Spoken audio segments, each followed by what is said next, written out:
Meeting recording in progress. So please do remind me that. Okay.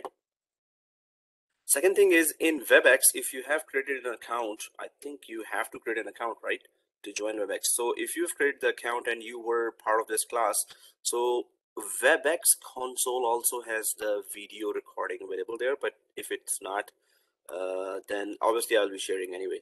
But it is there as well. Okay, so I'm gonna quickly add another member, and okay, so try to follow the invitation. Okay, now let's go back to what we were discussing here, and I'm inside the Microsoft notebook. So the best thing to do, guys, is when you log in, when you are connecting to the class, please log into the Teams always. And here there's a, so you should be seeing Microsoft 365 4-in-1 course, October 23, 2021. Then you should be seeing this icon of books, right? If that's not showing, first click here and then go to this icon of books. And that's where I'll be adding download links to the downloads area for whatever, so study material I share here. Also, obviously the that Microsoft Stream video, which I will separately give the link as well today. OneDrive I will share here in the downloads folder. Now on week 2 I am, and whenever I write something here, if your Teams is open, so whatever I write here will be updated on your side in a few seconds. So whatever I put here, whatever diagrams I create there and paste here, they will be shared here. Okay, so just like last week, the first class, we discussed that we will be doing the lab of connecting to Azure Active Directory. And so how are we starting our courses? As in the first class also I mentioned, so we will be doing our courses in the following order. And that is that first of all, it's Microsoft 365. And in Microsoft 365, we have lots of applications. So there's Azure Active Directory here as well, that you will see in Azure Administration AZ104 course. Azure Active Directory, as long as that is concerned, this is the same. But then Azure Administration, there are virtual machines, storage, and networking and other things, databases. But here we will be going for Microsoft Exchange Online, then Microsoft. Okay, there's a message here. Guys, give me a second here. So Bakar has shared a photo. I see only this team, which is 4-in-1. Yes, Bakar, you're correct. And you can expand that and click the general channel. So you can click on Microsoft 365 4-in-1 course, and then there should be under that a channel appearing like this. If you're seeing my screen, this. So if I collapse that, it's not showing. If I expand that, so you should be seeing just this 4-in-1 here, right? So yes. Okay. Yeah, I got it. Thank you. Welcome. Okay. So here, I'm just looking at. Oh yeah, and second thing, I'm just gonna quickly put that out. Teams online. Now, third is Microsoft. Obviously, the Intune. That's the, well, as far as I'm concerned, that's a big deal. Microsoft Intune. How to handle thousands of devices from cloud. I mean, it's a SCCM course. SCCM, System Center Configuration Manager, is a course from Microsoft. Basically, you can handle thousands of devices in the company and migrate and upgrade and do a lot of things. So SCCM, so Intune is its online part, version of that. So that Intune, I'll put it to the last. After Teams Online, we'll go to Azure 104, which is Azure Administration Labs, and then we're going for Microsoft Intune. This is a big one. I'm adding it for the first time, so lots and lots of labs coming your way, and you can test it on your tablets and Android and iPhone if you have both. Otherwise, I'll try to go for the software version of that if it's easily available. So Microsoft Intune online, we'll see, it is online, or Endpoint Manager, the other name. So this is the uh, order endpoint manager. Okay. Now here, yeah, it's a few minutes delay. Okay, so this is the order in which I was gonna say this is the tertib, but yeah, it's the order in which that's an Urdu word, so just ignore it. Okay. And now let's just go ahead and what we're gonna do today. So here in week 2, the lab that we will do today is this. So what we're going to do is how to synchronize. Now, for some students who have done my other cloud courses would know this all, but it's always a good thing to repeat something you have done just once or twice a few months ago or 1 year ago. So how to synchronize uh, local branch. That's for your explanation. But normally the terminology is on premises. On premises is just suppose you have a Toronto branch in downtown Toronto, suppose. So if you have a lot of users in your company, and how to synchronize local branch on premises, active directory users to cloud Azure Active Directory users, right? So that's going to be the first thing. How to synchronize the local branch Active Directory users. So we have to have at least one virtual machine that we're going to pretend. I'm going to explain in the map the whole thing. So we're going to synchronize those users to Azure Active Directory. But this Cloud Azure Active Directory, inside what? It's not inside your Azure administration, the IaaS, infrastructure as a service. It's going to be inside Microsoft 365 admin center. So you're gonna understand that when I mention Azure Active Directory, there's a diagram that I used in the last class that pretty much explains it better. And thanks to Sal, he reminds me that please put all the diagrams here. Otherwise, I would have had to create that again. So yeah. Welcome. You and this is the one. I'll just quickly put that there. When I say Azure Active Directory, so some of the students have actually already okay, I need to go away from VMware class and go to a new one. So this is, let me just quickly. So those who have done Azure administration already, so the main thing here to understand is in this mess is that Azure Active Directory lives inside in Azure Infrastructure as a Service. This same Azure Active Directory lives inside Microsoft 365 Admin Center as well, because those two major products, this is a SaaS product, obviously, software as a service. This is a infrastructure as a service product. So you use the underlying Microsoft hardware in this case.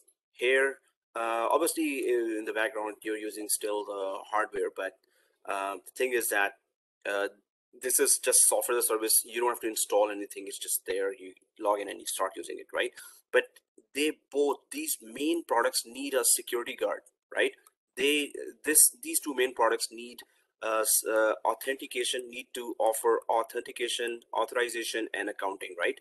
So that's why Azure Active Directory, same Azure Active Directory product is there for safeguarding of Microsoft 365 set of applications. Same security guard or same Azure Active Directory product is there to safeguard Azure administration or the infrastructure as a service side of it, because these two are both part of this course. So you will easily understand later that, oh, okay, so Azure Active Directory is here in Microsoft 365 set of products, and then it is safeguarding this Azure Active Directory set of products as well. Two clause from lobby. Oops. Okay. Okay. Yeah. So this is what we're talking about. So now when I say connect Azure Active Directory from end users to Microsoft 365, so we are connecting to the same Azure Active Directory that was there in Azure IaaS. So now this course is coming later, so you will know later what I'm talking about. But right now, the only thing to understand is Azure Active Directory is the safeguarding the Azure administration or infrastructure service Azure, as well as SaaS-based Azure big applications. So we will be doing this. So we're going to create in Vmware Workstation, we're going to create a Active Directory. We're going to install Windows. We're going to install Active Directory and DNS on that. We're going to create 390 users from PowerShell here. And then we're going to synchronize those users to Azure Cloud Active Directory. So the same users will be here with the same password, which are here in your local branch.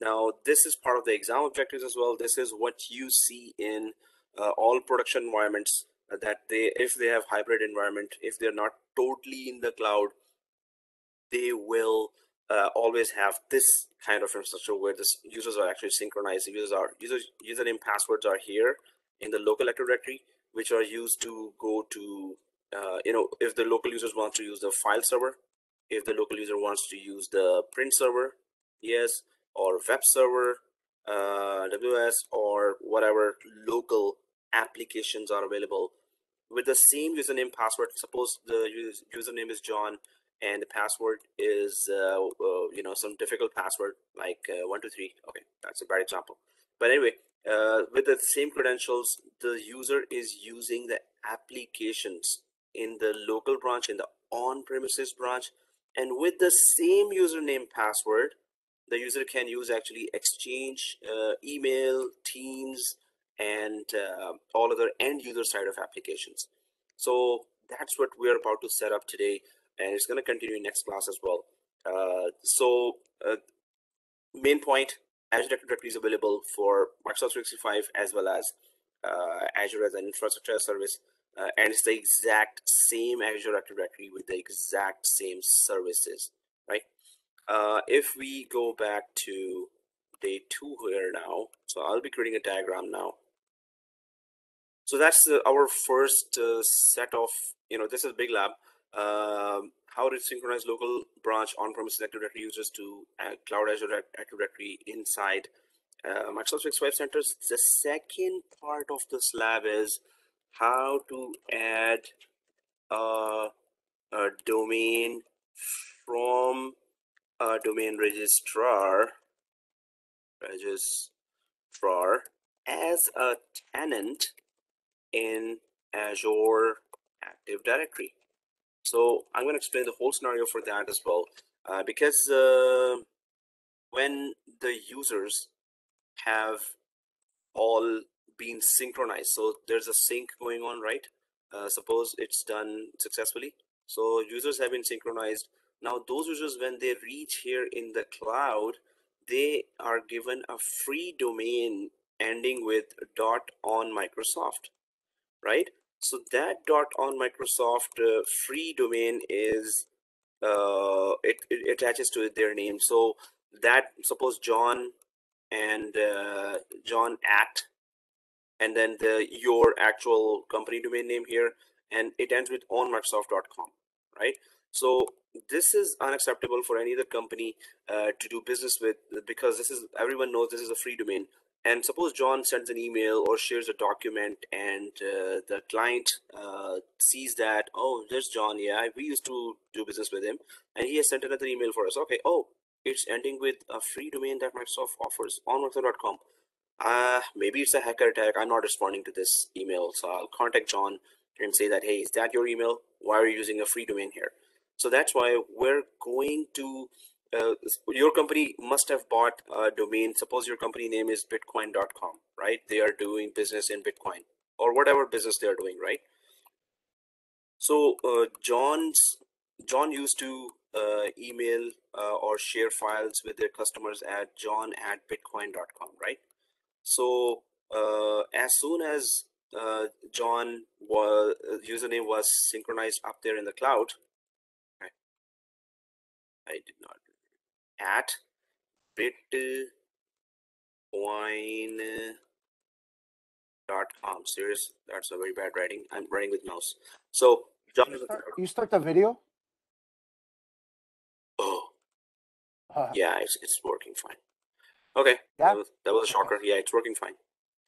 Yeah, actually I've started using the WebEx recorder instead of the other one. So yeah, it's working. Thanks. Cool. Thank you. Thank you. Okay, so John@bitcoin.com is the domain with which John used to send emails to clients or share files with the clients. As soon as you move the users to the cloud, Microsoft adds a free domain here, right? And so if John has a free domain, is domain suffix or ending part of the domain is this free domain, then obviously nobody would want to trust this user account. Maybe it's a hacker posing as John, pretending as John. So that's why your company, if it's not if, your company has bought a domain name, their company domain name from any domain registrar like GoDaddy.com or some other domain registrar where you can purchase domains, right? So this domain has to be attached to John's name, and it should be back to john@bitcoin.com up here in the cloud. So I'm going to be explaining the whole process in detail when we're getting to this lab. But for now, what we're going to do is I'm just going to try to, first of all, we're going to do these two labs. It may take this Saturday, next Saturday, or maybe the third one as well. Then we're going to start with the Microsoft Azure Active Directory and then Exchange Online. We're going to switch to, and we're going to keep switching to other major, courses, labs, one by one. So these two labs are our main priority. So I'm just going to start creating a neat diagram because that's a great mess. So first of all, how to synchronize. This is very, very important lab, guys. How to synchronize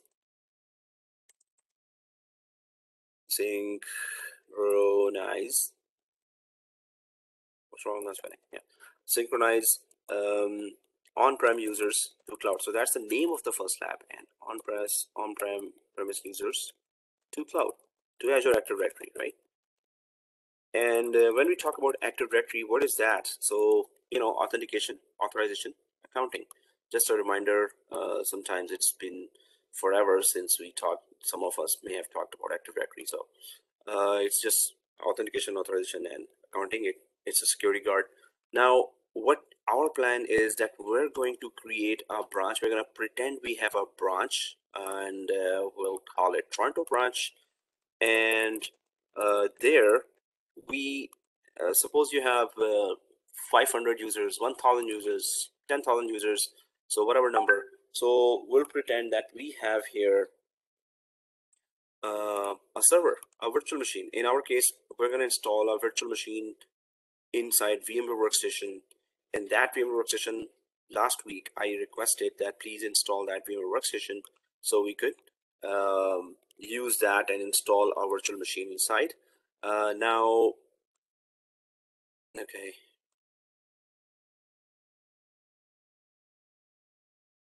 Okay, so we're gonna have a virtual machine here, and this virtual machine will have Windows Server 2016, 2019, whichever, doesn't matter. And inside this Windows Server 2019 will be Active Directory and DNS, obviously. And this Active Directory will have how many? 390 users. Why 390? Why not 400? Why not 500? The script I have creates only 390 users. Okay. But you can add more names and it will read it from there and create user counts in Active Directory for that. So I'll show you the script and share it with you. So here, 390 users. Now we're pretending that this is a Toronto branch and they have a lot of applications uh, installed here. Normally, a typical data center is consisting of virtualization, obviously. So the virtualization platform and 80% of the world companies is Vmware. So you would have actually an ESXi hypervisor installed here, and that ESXi hypervisor would have in a typical data center today nowadays. So it would be lots of virtual machines according to the hardware capacity you have. You will have a lot of virtual machines here: web server, SQL server, and print server, file servers, and any other application. Maybe it's an insurance company, so insurance company application. Okay, I uploaded into. Oh, thank you. So now this we're pretending this is our local Toronto branch, and we have a Windows domain controller. This is also called domain controller, or the server that offers all the users authentication, like, hey, are you our user? Okay, show me your username and password, and authorization. Oh, okay, you're our user, but you can't use this file server, but yes, you can use that file server. Okay, so this is also called domain controller. Many of you would know this terminology already, and few of you may not know. So in that case, this machine is called domain controller, which actually controls or centrally manages your domain's security and access mechanisms. So now this is our branch that we will be working on. So we're going to be creating one virtual machine. We're going to be installing Active Directory. We're going to create a domain. We're going to do everything step by step from scratch within our laptop VMware workstation, right? And once that is done, then we're going to create an Azure Cloud user account. We're going to do that together. The good thing is that Microsoft 365 user account, you don't need to have a credit card to be added there. And you can create as many free accounts there for Microsoft 365. The SaaS-based service or software as a service, you have to use a credit card only when you are using Azure administration, the infrastructure as a service. So when we create that account, I'll ask you to share your credit cards with me. Thank you very much. So I could have a Lamborghini purchased. Oh, just kidding. Okay. Anyway, so the thing is, here you don't need a credit card. So this is M365. So whenever I write that, please understand it's Microsoft 365 with long list of applications that are all SaaS based, software as a service, right? So here we have Azure Active Directory and we need communication with that. Okay. Okay, so Azure Active Directory, Microsoft 365. So this is the cloud-based Active Directory. And first we're going to create users here in local branch. And so, we should use terminology. Whenever you're talking to somebody, you're supposed to use terminology here. So this is on premises. Always call this local branch as on premises, right? So on premises, we have one domain controller with 390 users there. We will be having that now. We're going to create the whole thing from scratch, step by step. That's going to take some time, but obviously then you understand properly everything, total hands-on, right? And once we create those users here, then we're going to do what? We're going to synchronize all these users to Azure Active Directory and Azure Active Directory. So anyone knows what's the difference between synchronize and migrate. Is there a difference between synchronize and migrate? Yes. What's the difference? So synchronize is like on-prem. We are keep updating user. We are keep creating user, or user are changing password there. That thing, that all information will be also updating on the cloud. Mm-hmm. While migrate, you do one time and it's all done. Like everything is on on cloud. So if user make any changes on the on-prem, it's not gonna reflect on cloud. Anyone agrees to that or disagrees to that? Agrees one times interest. Oh, okay. Blocker said it too. And yes, guys, you are both right here. So synchronize is copy, right? Migrate is move, as you said, right? So synchronize, you have a copy of the same users here and same users there, right? Oh, there are users who are still asking for the link, class link. So guys, let me just bear with me. It's the day one class Azure. Oh, it's the same one.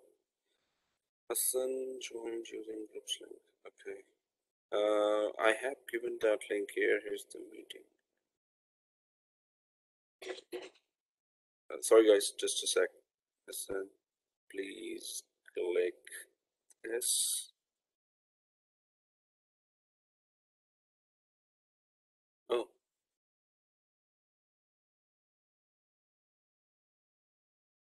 remove the link. Okay.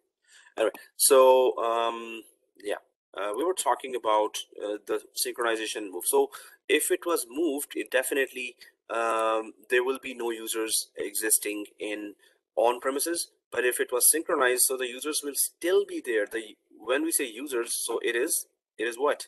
It is the user's credentials that will be still here. So all the user credentials, so username, password. So suppose it's John, and username is this, and the password is PW123. So all the credentials of 390 users or 3000 users will be here, plus they will be there as well, right?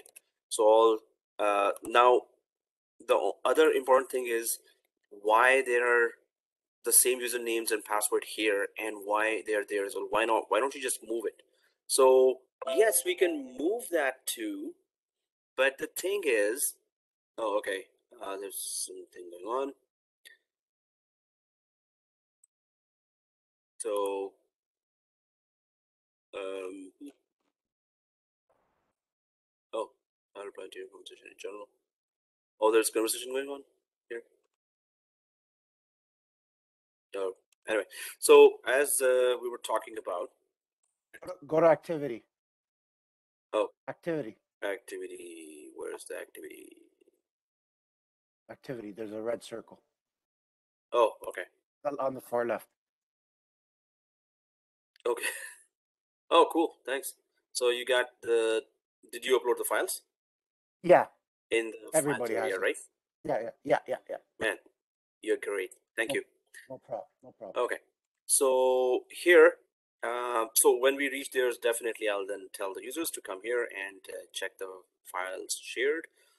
Okay. Thank you. And so why the reason why users are here as well as up there? In fact, if I ask you, anyone can tell me, this is a quick one, right? Why are we keeping users here and up there as well? Why don't we just move it? What's the answer to that? Anyone can tell me? Resources, to access the resources.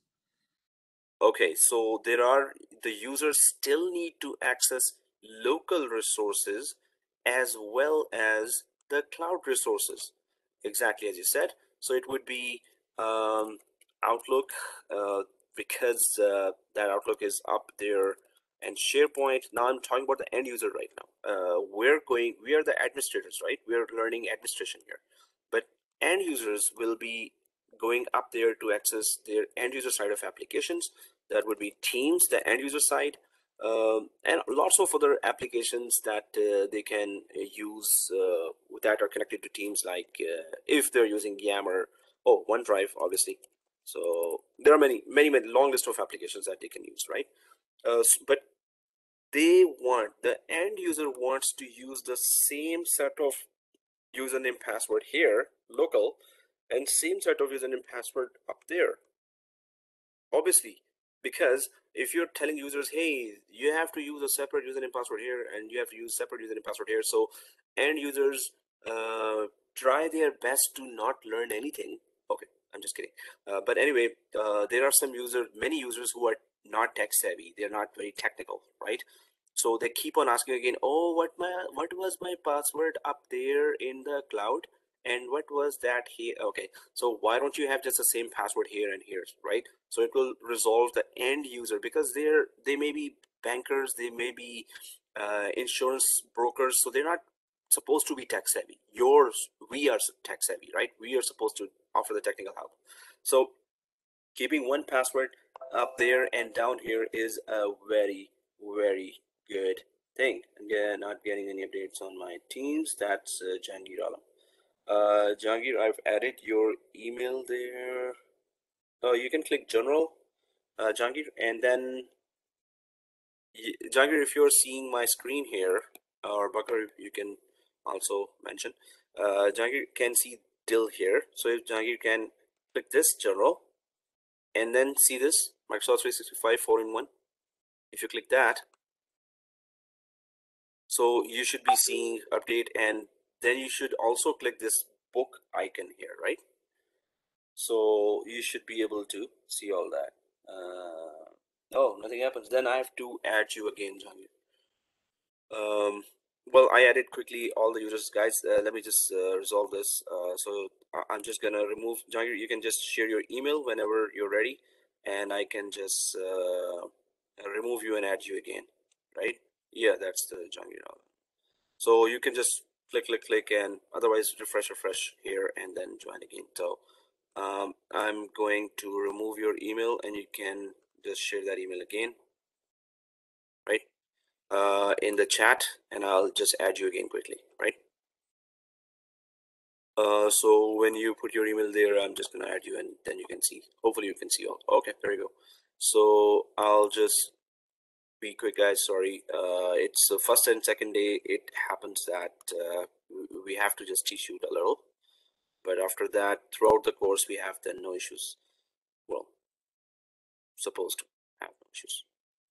So I'm going to quickly add the member again. Even in the third class or fourth class, sometimes people are joining, so I try to get them up to speed before. Now you just follow the invitation again. Hopefully it is good. Okay, so yeah, we were talking about this, and we understand that end users need to go up there, but they should not be given two passwords, two credentials. They should be given the same username and same password up here as well. There are several ways to do that. Now, how do we make this happen, this thing, the synchronization, right? Well, guys, the first thing is always try to understand what's going on, right? We're here to understand. If you understand clearly, you will be able to explain to others clearly. If you don't understand yourself clearly, then you won't be able to explain others, and obviously you will not get the project, or you will not get the job where they're asking, hey, what is this process, what is that? So understanding is the main thing. Second thing, you can do the lab with me, or you can sit back and watch the lab I'm doing step by step, and then you can simply watch the lab, and then you can simply do it when I release the video. Then you can do it on your own pace, repeat it 2 times at least before the next class, right? So you don't have to do the lab with me. If you're tech savvy, you can troubleshoot yourself and follow me, plus understand as well, then it's okay. Otherwise, just try to understand now and do the lab when the video is released, or you can do the lab with me as well. There's a lot of labs coming your way. Anyway, but the main thing is, do you understand what I'm talking about, right? That's the main thing. Okay, so how do we make this synchronization happen? So there's a tool here called AADC, and that tool is actually a very small sized file. So what is AADC? It is Azure Active Directory Connect, right? So that tool, the only purpose of this tool is to synchronize, to initiate the synchronization from the on premises to cloud. So without this tool, you cannot send or synchronize these Active Directory objects called users to the cloud, right? And second thing, so we will be doing that. We'll be taking the help of this tool as well. This tool normally asks the authorization. Hey, am I allowed to send these 390 users from on-premises to cloud, Azure Active Directory, or not? So who gives authorization to this tool to, okay, now you're okay to send all the users, I allow you. So who allows that? So it would be an authorized account with all the powers. So this tool requires highest privileged. It's not exactly highest, but high privileged account. This tool requires highest privileged user account permissions to initiate the sync, right? So this tool requires highest privileged user account permissions to initiate the synchronization.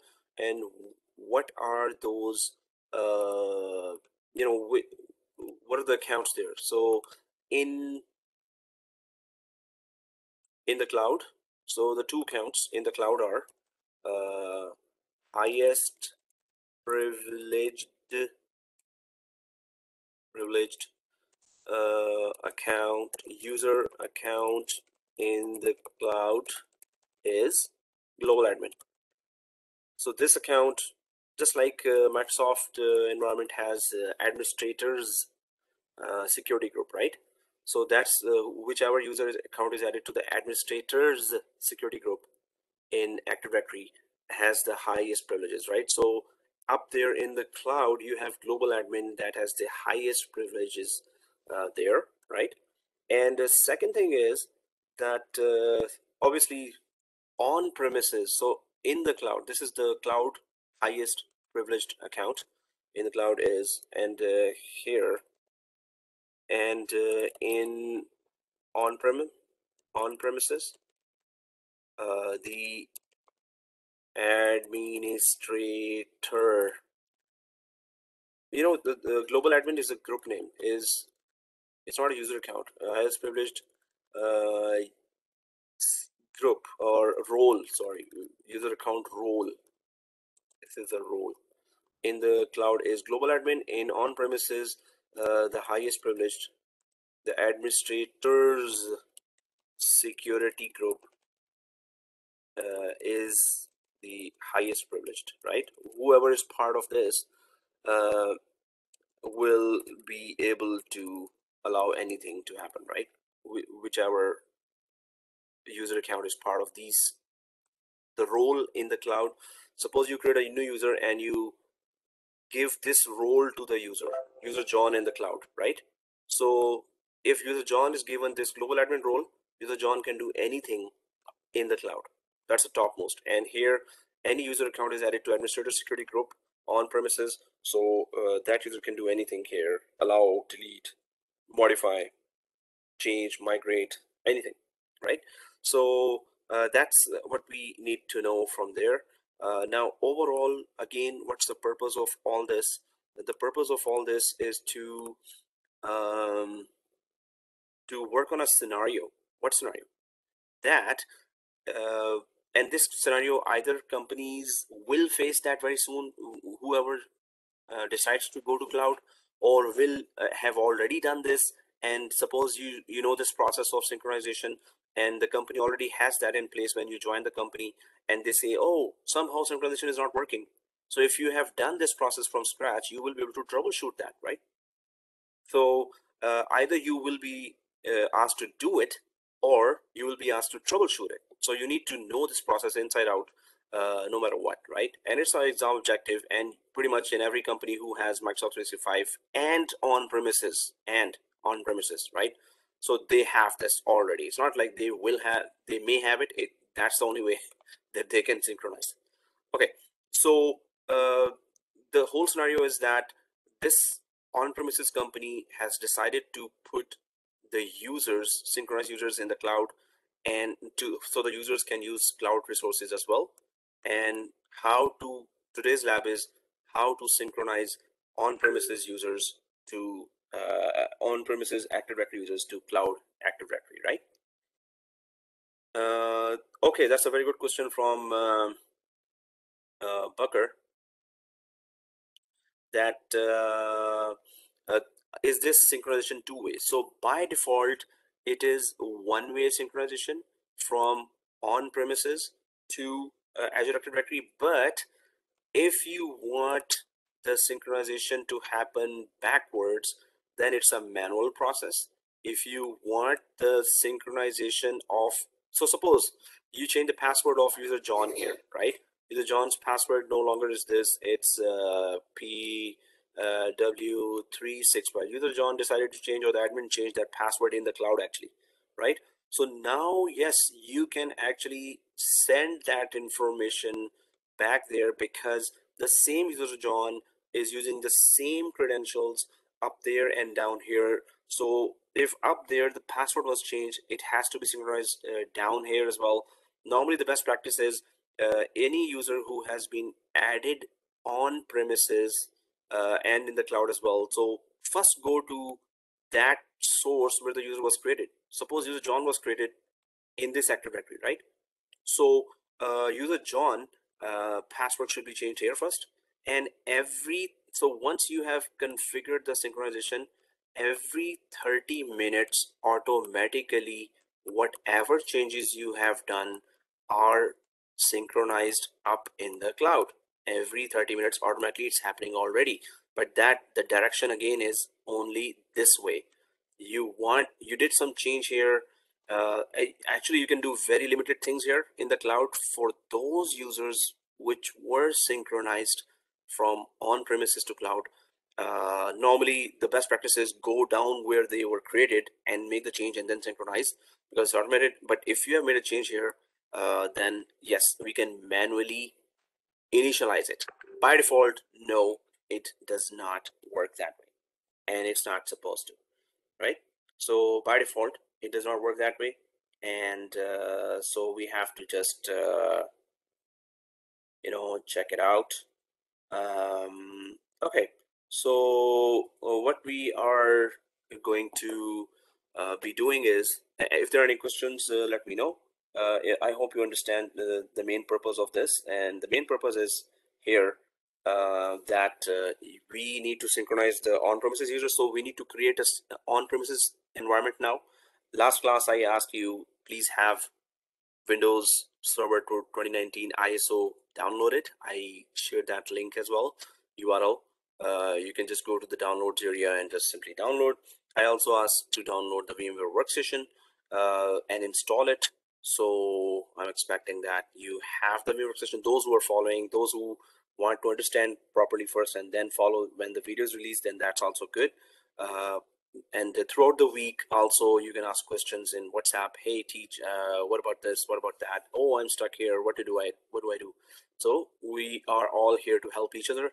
We are a team now, and we're going to go ahead as a team. We're going to help each other as a team to do all the labs, to understand the whole these critical labs that are really in demand in the market nowadays. Amir, I have a question for you. Yep. Okay, so I don't know if this is gonna come. It's part of sort of your diagram what you're talking about. So John has a password. Mm-hmm. John has a password. You change the password, and by accident, I removed John from the cloud. AADC on-prem, does it? I'm sorry, and I run the AADC tool. Does it stay onto the Active Directory? So suppose John was removed here, from the cloud first. Oh, in the cloud. In the cloud first. Yeah, and now does it stay on-prem? That's a good question that I'm sure everybody would. Yeah, that's a good like. question. So if it is removed, AADC after 30 minutes will again put it back there unless you remove it from here. So you have to remove it from. Okay, all right. I knew that already. I just wanted to make sure that we mentioned that in this class. Cool. Okay. Thanks. Welcome. Thank you. All right. So Amir, I have a question. So let's say John has the account in a local on-prem Active Directory and the Azure Active Directory, but the password are different. So it's in the scenario. Let's say company acquires another company and with the same name. So John has the on-premise credentials and the Azure Active Directory as well, but the password are different. So once we do the AADC, so will it override the password which is on-prem to the cloud, or it won't? So on-prem takes precedence over the cloud, and whatever the password is here, either we can manually send it ourselves, which I will show you how, but after 30 minutes, it's going to simply take over. So this takes precedence over whatever was changed there. Unless you want to manually synchronize whatever changed here back down here, so then you have to, that's a manual process. By default, best practice, again, go change here. But if it is different, whatever is here will in 30 minutes be here as well, will be updated here and overridden. This will be overridden by whatever is here on premises. And let's say there is another account in Azure Active Directory with name Stacy, and we do the AADC. Will Stacy account still be on Azure Active Directory? Yes, if Stacy's account is here and AADC is run. If Stacy's account is not in the local on-prem, it's on the only Azure Active Directory. Oh, then no. So whatever you create here, unless you want that account to be sent back here, you have to do a manual process. Automatically, what was directly created here does not go down unless you want it to go down. Whatever is created here, if AADC is run automatically, it's allowed to run automatically, it's not disrupted. So whatever is created here will reach here, but whatever is created directly here, no, unless you want it manually be done. So you have to do it manually. It does not automatically go there. Cool. Okay, thank you. Welcome. Okay, so here now we have a certain kind of, now I've put so many. I have one more question. Sorry. Yeah, sure. So let's say I delete the John account in local server, and AADC is still here.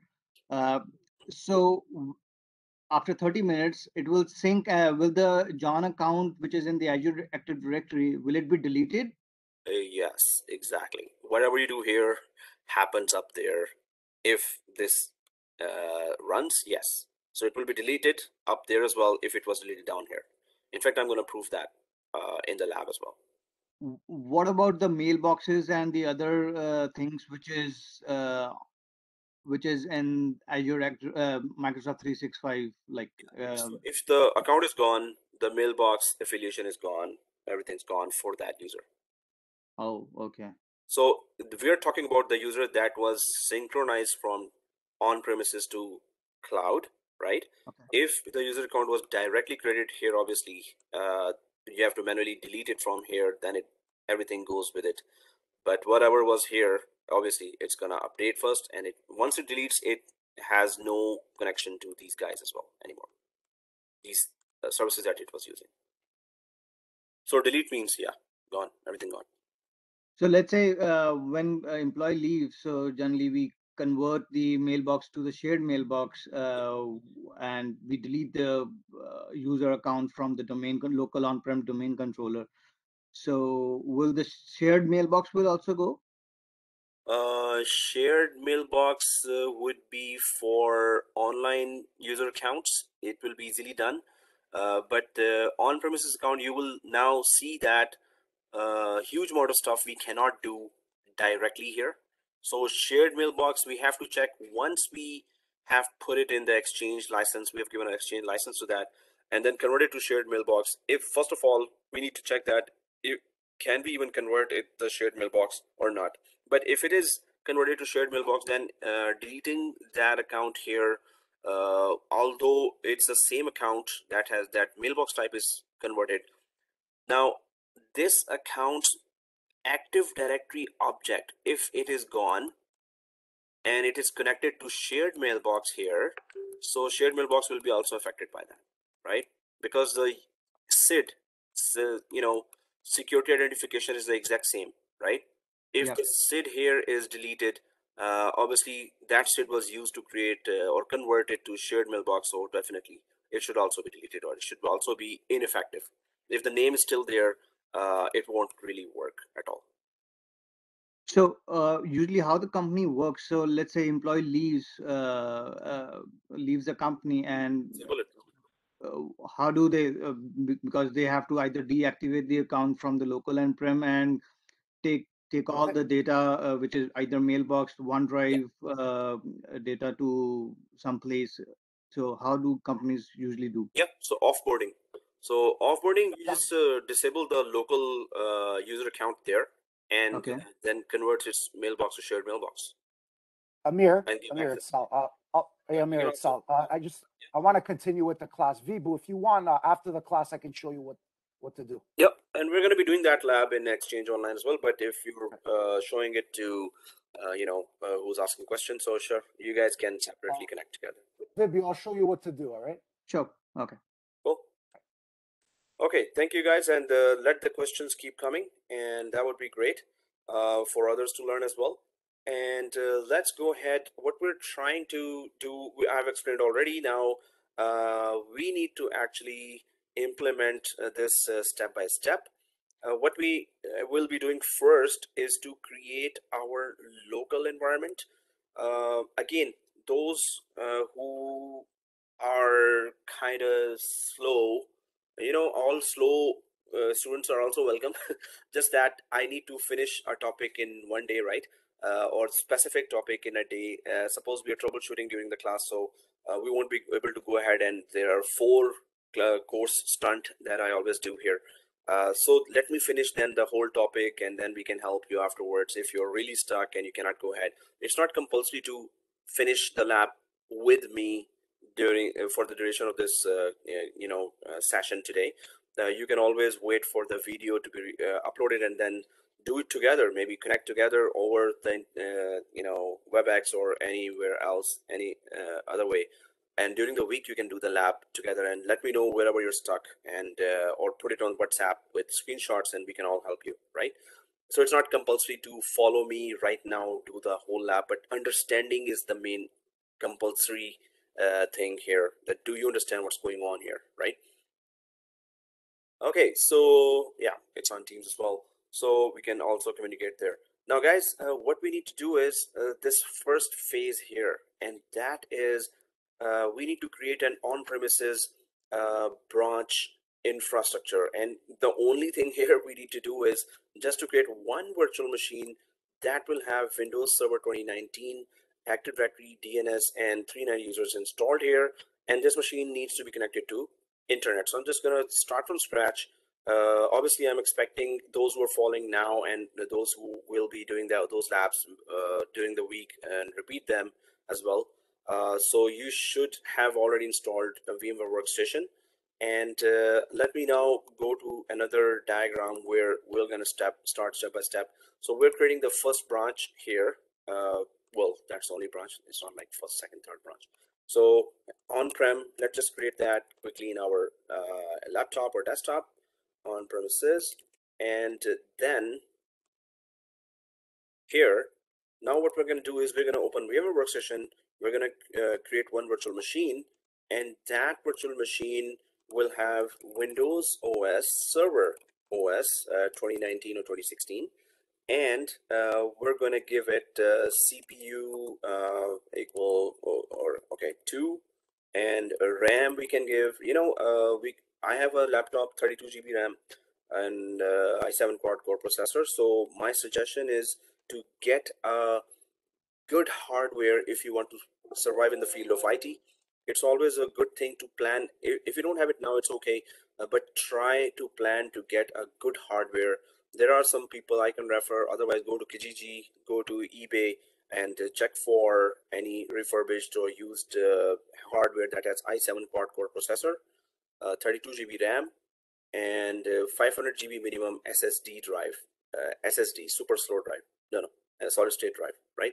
So here, 16 GB RAM, we're gonna give. I might want to, make it faster, so I can increase it to 24 GB RAM as well. The main thing is, do you have enough physical RAM down there, right?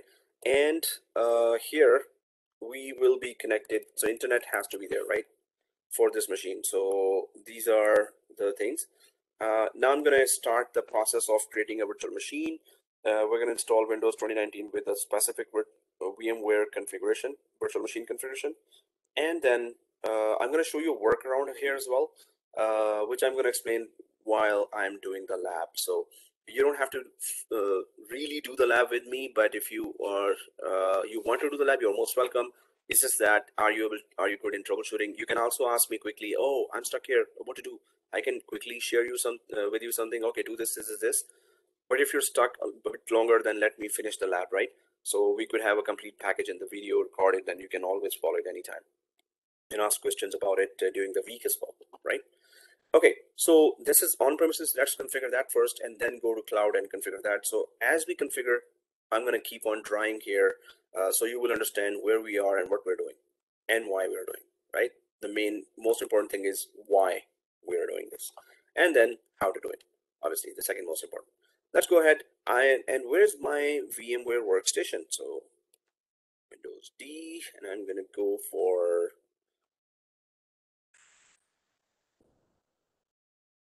VMware Workstation Pro, and I'm going to double click that. Okay, yeah, so you can see I have a lot of virtual machines here created for at different times. Okay, there's an update here. For now, okay, I'm just gonna get to remind me later because I do need an update later.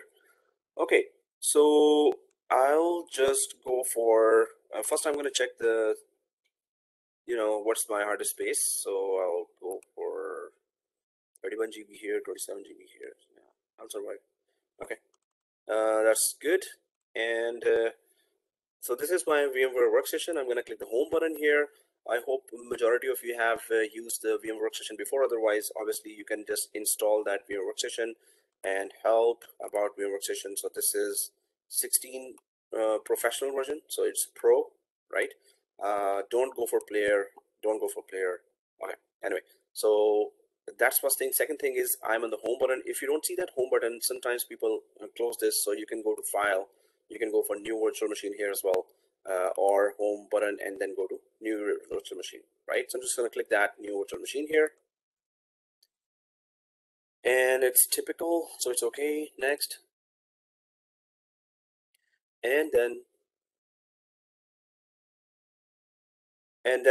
okay guys. So normally I'm supposed to give the path of a already downloaded Windows Server 2019 or 2016 here. But well, I know at least that some of the students, or sometimes majority of the students, get that issue that there's a bug there, and during the installation, if we go this way, it gives a bug or error that please provide a license, right? This is a trial version. We don't have a license, but it still asks for a license, so it's kind of a bug here. Now, when majority of the students get a bug, then I tell them the workaround, right? So instead of going through it and see the error and then come back and delete the machine and then I show you the workaround, why don't we start with the workaround where I'm sure the error will not come at all. So I'm going for not the normal process of adding a Windows ISO here. I'm going for the workaround where we don't have to give an ISO right now, but we will give it later, and I'm going to tell you how and when. So right now I will install the operating system later. I'm selecting that just to avoid a bug and it will waste our time. So starting with the workaround, this third option, and I'm going to click next. Then Microsoft Windows, obviously. So I actually have downloaded the 2019, although we can use 2016 as well, right? So if you have downloaded 2019 and you are installing 2019, you will see that 2016 and 2019 installation wise, Active Directory wise, DNS, everything exactly is the same interface. There's no difference. If you downloaded 2022 Windows Server, then well, don't do that. Or I haven't tested it yet. So good luck.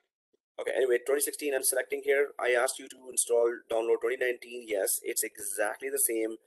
If your browser does not show, or sorry, your VM workstation list does not show 2019, select 2016, but you know, install 2019. It's okay. It's downloading the universal drivers of 2016, right? And I'm gonna click next. So here I'm just gonna write all this. So 2016 Windows and dash, and I'm gonna put my name here, and then today's date, which is 30-10-2021 this is, guys, you don't have to write this, but I have other classes going on, George Brown class, and then today VMware class as well in the evening. So I have to write which class and course this machine belongs to. So I'm just writing a lot of stuff here. SAT 4-in-1. Okay. So now, guys, one more thing. I have 2 drives here. Maybe in your laptop you don't have 2 drives, right? So instead of clicking browse, I don't click browse. I don't. So I'm just going to change the drive letter from C to D. Maybe you have 2 drives and the other drive letter is E. So then you have to check it yourself. If I go down here and check there, so I can see, yes, I have a drive letter D and I have a drive letter C, right? So maybe you have a drive letter E. In that case, you can type E. Otherwise, keep it C. You don't have to change anything if you don't have another drive, right? Even if you have other drive, it's not compulsory to change it. I'm going to change it to D, and that's it. I'll keep the folder structure intact, folder path intact, and I'm going to click next. Now here, guys, I have a habit of giving 200 GB as the size of the virtual disk that I'm about to create here, and it's not going to occupy all physical space in your laptop or desktop physical disk, because it supports thin provisioning, right? So thin provisioning just means that you are it's not going to occupy all the space there. So that is called thin provision. So thin provisioning just means that it's not going to occupy all the space, but whatever software you install, it's going to occupy only that space, right? Whatever software you install, it's going to occupy only that space. So thin provision, right? And so that's why if you give here 1 terabyte, it's not going to occupy that much space. So what are we installing? We're installing Windows 2016 and 2019. How much space does it take? It takes, I think, 12 GB or 10 GB, right? So this much space, this much space, 12 GB it will take actually in your physical disk of your laptop or desktop. It's not going to take 200 GB. It's going to grow up to this 200 GB, but it's not going to take that right now. So it's okay. This is just a thin provision. I'll just make this screenshot and double that and go to this and put this screenshot for your reference here.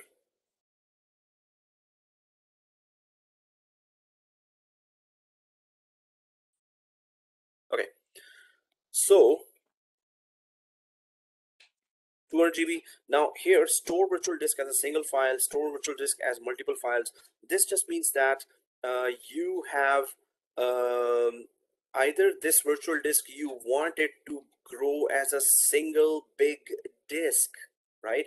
Or you want this disk to be divided into smaller files, 4 GB chunks of files. So this option is there. what's the purpose of these two options?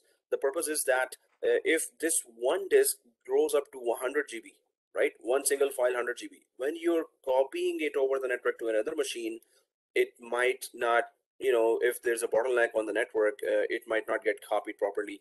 So do you want this disk to grow as one single file, one big single file, or multiple smaller chunks of 4 GB, 4 GB, 4 GB files, right? So it's up to you. I'm just going to keep it as is, but the main thing is, do we understand what we're talking about, right? So I'll keep it to 200 GB as a habit. You can put it as 100 GB. You can put it as 80 GB. It's up to you. As a habit, I just put it 200 GB. Okay, so I'll keep these options as is, and I'm going to click next. Okay, then we're going to go for customized hardware as well. Guys, those who are following, one more thing, that there's a rule here, and that is in a very simple English with a bad grammar. If I no click, you no click, right? So do not assume that I'm going to be customizing all that. Maybe I'll go some other way, and then your lab will be, you then have to, recover the lab again. So whenever I'm done with it, then I want to do that. Try to understand in most cases and do the lab later. Otherwise, you're doing it now. Yeah, just don't assume anything. I can customize anytime. So, okay, here, memory, and I'm going to give more memory here because I want this to finish a bit faster. So I'm just going to drag it up there, or I'll click on top of this. That also just, or you can just write here as well, 16384, right? And second thing is, I'm going to go for processor, and that is two processors, one number of cores per processor. So that's going to be still 1 and 2 processors here. So 2 processors, okay, it's speedy. Yeah, 1 GB equals 1024 MB. Okay, so then the third thing is the CD DVD, and that is already like we will be giving the path to that later, but not now. Fourth thing is NAT. So that is network address translation, and I'll just explain that too. So here we have bridge, right? So bridge means that this virtual machine that you're about to create, this will be exposed to your physical network, which means at home, somebody sitting in the other room with a laptop or desktop can, if he or she knows your password, not password, your IP address, then he or she can ping your IP address of this virtual machine. So this virtual machine will get an IP from your DSL router. In a company, if you do that, if you use bridge with a virtual machine, so your monitoring software will detect it in the physical network, and obviously you need to be very careful when you're doing that. So here, bridge is that it gets exposed to your physical network, right? Then NAT, network address translation, it provides you it provides internet to your private IP based virtual machine. So then the third one is host only. This means that the virtual machine, suppose there are two virtual machines here inside the VMware workstation, they talk to each other, but they have no internet, right? So that is where your host only comes. Same is the case with the with this as well, custom. So custom is also, there's no internet and there are separate networks there. Let me just okay. So I'm going to go to custom. Custom means that you have 0 up to 19. So these are 20 total networks here. So if you have, suppose, one virtual machine connected to VNet 3, and you create another virtual machine that is connected to VNet 4. So VNet 3 machine cannot communicate with VNet 4. They are totally separate networks, other than VMnet 8, which is just providing internet, right? So we can connect our environment, this machine, to any VMnet here. But the main thing is, just like VLAN and Cisco switches, that these are separate networks. If you have two machines connected for VNet 4 and two machines connected to VMnet 12, so VMnet 4 machines cannot communicate with VMnet 12 machines, right? So if the machines need to communicate with each other, they have to be on the same VMnet. Anyway, what we need here, and LAN segment, is that the machines, are in a, you're given a LAN and the machines can operate together, start together, restart together, shut down together. So we will be using our NAT here for now. We need internet connection. So we'll be using NAT here for now because we need internet connection, right? And why do we need internet connection? Because this operating system is a trial version and we need to activate the trial version for 180 days, which is more than enough, which is 6 months, right? And when a trial version detects an internet connection, it automatically gets activated for 180 days, 180, 6 months, right? Okay, so that's why we need internet connection. That's the first reason. Second reason, obviously we need to synchronize our users to cloud, so we need internet anyway, right? Okay, then there's USB sound card, printer, display. Yeah. So these are, yeah, we need that. No need to change here. Nothing related to this course to change this. So what changes we did till now is 16 GB RAM, 2 processors. For now, no paths to ISO, but now after a few seconds, we're gonna give that. And then yes, we need internet connection, so NAT is there. So once these are all configured, I'm going to click close. Okay, so once we click close, so these are our configurations here. I'm going to click finito, right? I'm going to click finish. Remember, we didn't give the path, so it's not really going anywhere. It's not going to start installation of Windows. So I'm just going to still power it on. I know it's going to give me an error that, hey, where's your ISO, right? And suppose some of you see this, so just, do you want to connect to the virtual disk device every time it's missing? I'm just gonna click no here. Even if you click yes, it doesn't really matter. Okay guys, so it says that, okay, no media. Where's the media? Where's the ISO? So now is the time, just to avoid that bug, we had to go this way. Now is the time to give the ISO. So how to give the ISO to the virtual machine?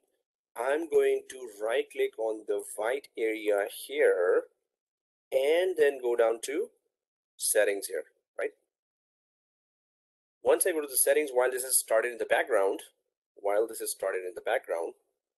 so I go to CD DVD. Obviously, there's where I can attach the ISO of Windows Server 2016 or Windows Server 2019. I'm going to select that. Make sure when you're here that you're selecting these two guys, connected and connected at power on, right?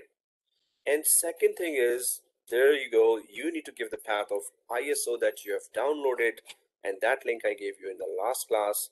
So wherever you have downloaded that in your laptop or desktop, go there now and just select it here. So I'm going to click browse. I'm going to check it out where I have put in it. So I think I put it Central Soft ISO. Okay. I have Windows 2019 as well. Good. So 2016 or 2019, it's exactly the same way. You don't have to worry about it, right? As long as it's a server side. So don't use Windows 10. It does not install Active Directory, obviously. Okay, so I'm just going to go for 2019. I thought I have 2016, but it's 2019. So I'm going to select that and open or double click it, right? Okay, so 16 GB RAM, 2 processors, 2 GB hard disk. Now, when you're on the CD DVD, make sure these 2 boxes are selected and you got internet connection. So these 5 changes we have made, and I'm going to press O and K. So now once the path has been given, I am going to right click it and go to power. Why? Because I need to restart it again. Restart. So when it restarts, what will happen? It will ask, hey, press any key on the keyboard to continue. Okay, I will do that, but I'll show you one more thing here so I'm just gonna deliberately miss it, but I'm just to prove one more point here. So first I'm gonna restart guest. Okay, it says press any key to continue, and I haven't done that. Why? First, just understand this. See this arrow? This is this hand here. If I click now, it's gone because it is inside this screen. How to get it out? Control Alt on the keyboard. Okay, I want to select this virtualization screen again. It's inside. Now I can do whatever I want in this screen. And then to take it out, Control Alt on the keyboard. So why am I showing that? When you restart and it says that press any key to continue, first you have to select the screen like this, and then press quickly any key to continue, right? Control Alt, it's outside. So you have to select the screen and then press any key, then it will take it. Otherwise, suppose this hand is looking like this and you're pressing the key on the keyboard, it's not gonna work, right? So what I'm going to do is I'm going to do that again. Now this time I'm going to press quickly here, and then I'm going to press quickly any key on the keyboard. So I'm going to right click here, power, restart guest. So this time I'm going to try to select the screen and then press any key so I could start the installation of Windows. So I'm going to click restart guest, press any key, and there you go. Okay, so you have to say no, just kidding. Okay, so press enter, and now you should not have that bug. Cheers.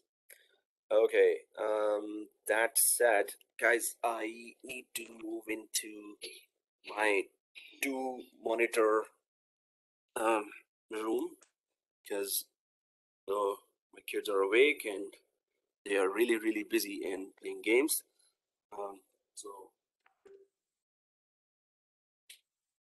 So bear with me, and I'm moving my table inside. Okay.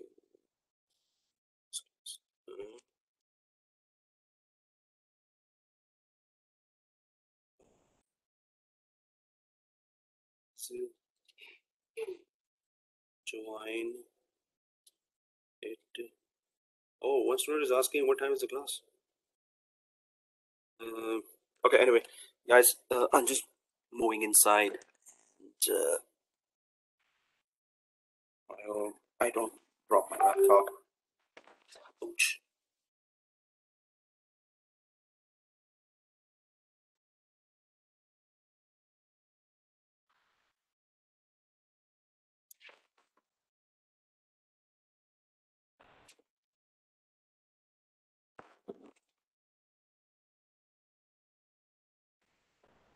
Okay, yeah, we're hearing a lot of noise here.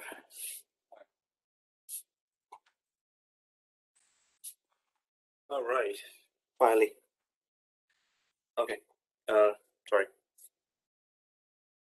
I am on the second screen. Yeah, you were saying? Take your time. Yeah, thank you. And I'm just connecting my other screen here, so now I can see your comments on the other screen instead of on my cell phone. Okay, I'll move everything now to the other screen.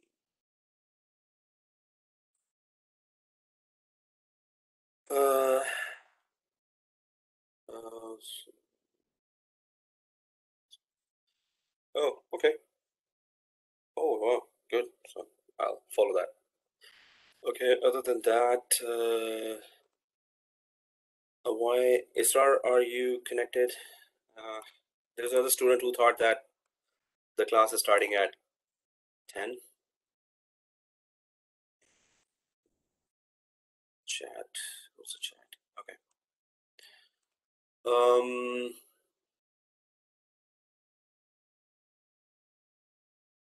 It started at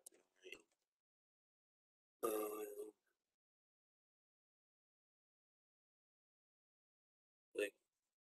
Guys, okay, so I'll just send that copy meeting link in. Okay, so I didn't get the options. Okay, Jahangir, so yeah, I'll be working with you to connect to Teams soon in the break. So let's check it out. But guys, I'm here now. It's the Windows installation pretty much. What I do on this page is, okay, let me check. I'm recording. Yeah. So, okay, Mariam has shared. So Mariam, if you see this, if you're seeing my screen, you right click here and go to settings And if you see that are in WhatsApp, Mariam has shared that. So if you right click here and you go to CD DVD, right? So check if you have checked both of these boxes. If one of them is unchecked, then it's not gonna pick up your Windows, right? So if they both boxes are checked, and then try again, restart, and then select the screen first, and then press any key to continue with Windows installation. Then it will grab it. So, okay. So guys, we are just installing Windows here, and the class started at 9 a.m. So, yeah, it's gonna always start at 9 and it will go till 2 p.m. Okay, so what I'm going to do on the screen is I'll just go to, okay, Mariam is showing in WhatsApp. Let me just grab that WhatsApp here. And, oh yeah, so 2 are selected. This is Windows 2019, okay. Windows 2019. Then restart guest, Mariam. So just like I did, restart. So see this, right click, power, restart guest. Both are checked, yeah. And there's another screenshot here. Mariam, go to this. Are you seeing my screen? Go to the second one here. VMware Virtual SATA CD-ROM. It will also pick up your operating system, and then press any key to continue. So go to the second one, EFI VMware Virtual SATA CD-ROM drive 1.0, and then this way also it will pick up the ISO attached. Hopefully you're able to get it. Okay. So guys, I'm just gonna go to the third one. When you restart, remove the ISO image. ZS is saying when you start, remove the ISO image. Good. Okay, so time and currency format, I'm just gonna go for English Canada. Why? Well, if you miss it from here, you can just you know, when the Windows is installed, you can just log in at that time as well and change the time zone. Otherwise, it changes the time zone. So English Canada is this. So it changes my time and time zone. It corrects it, supposed to, and click next. Then it's simply kind of next, finish. To install now.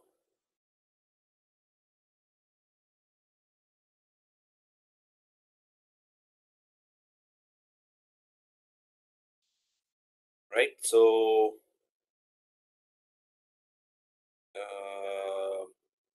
now, guys, we don't need a data center evaluation. We don't we can go for standard evaluation as well. We're just going to install Windows.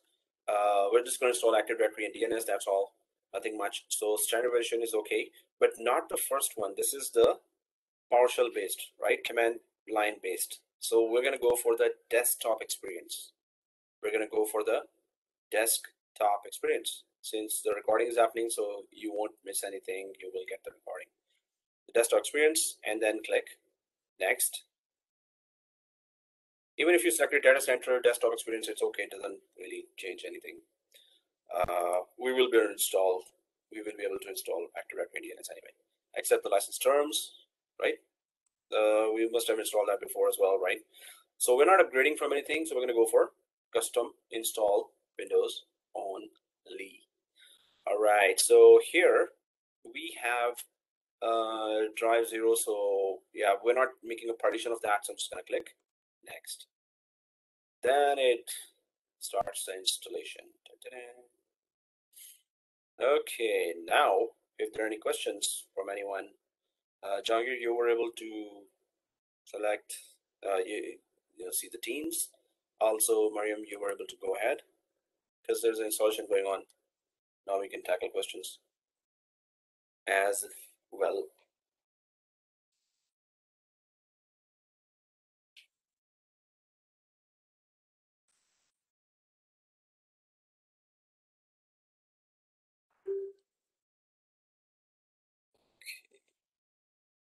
Oh, whoa, okay, Bakr shows this, and guys, you would recognize this one.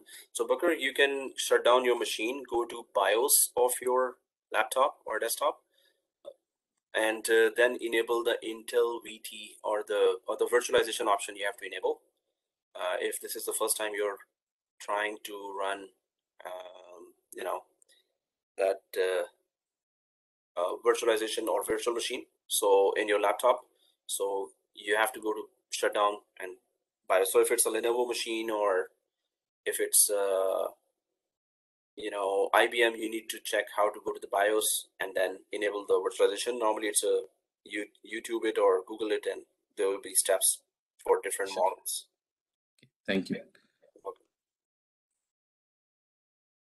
Hassan says, I can see your main screen as smallest one as an icon. Okay, smallest one as an icon. Oh, I'm not sure. Like you're seeing screen like this, but not the whole screen. That's very strange.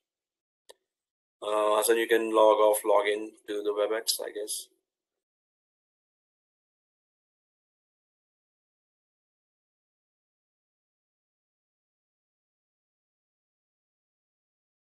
And so, well, the installation is going on. Our next steps will be to actually our next steps. Let me just write them here. Next steps. Yeah. So if I go up here, there are stages, right? So create an on-premises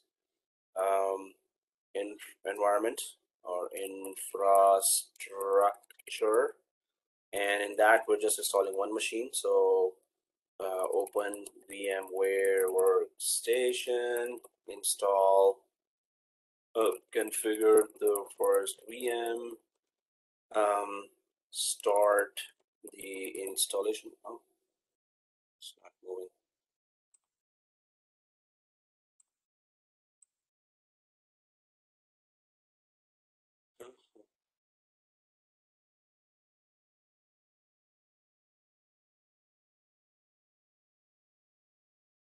Okay. So here, start the Windows server installation, right? And then once installation is done, then give, guys, normally I use a class password, right? Class password, which hundreds of students by now know in different colleges. And Microsoft has actually banned my class password by saying we have seen this password so many times in I think when we are creating user accounts on Office 365. So I take it as a compliment. Anyway, so class password is small abc, capital ABC, shift123 without shift123. Oh, so no brackets here. Okay. And yeah, so that's a class password, which also means that I'm going to use this password everywhere. Wherever it needs a password, I'm going to use this password, right? But obviously in production environments, you have to use different difficult passwords. So here, I'm going to use class password for anything and everything, wherever it asks for a password. Other than that, log in to administrator. Obviously, that's the local administrator. Then first, then there are a few steps. Okay, you don't want to shut off your laptop or desktop, you can do it this way. So Sal has shared this. Sal? Okay. Yeah, I'm here. For any virtualization, first they have to go to BIOS anyway, even if they want to use. Yeah, but after that they can do this, right? Can uninstall it, right? Yeah, after that. If it's checked, if it's checked. And also, if you have Vmware Workstation, then the Hyper-V will not get installed. If you have Hyper-V, then Vmware Workstation will not get installed. So if they want to stick to Vmware Workstation, then they should not be installing Hyper-V. That's my suggestion.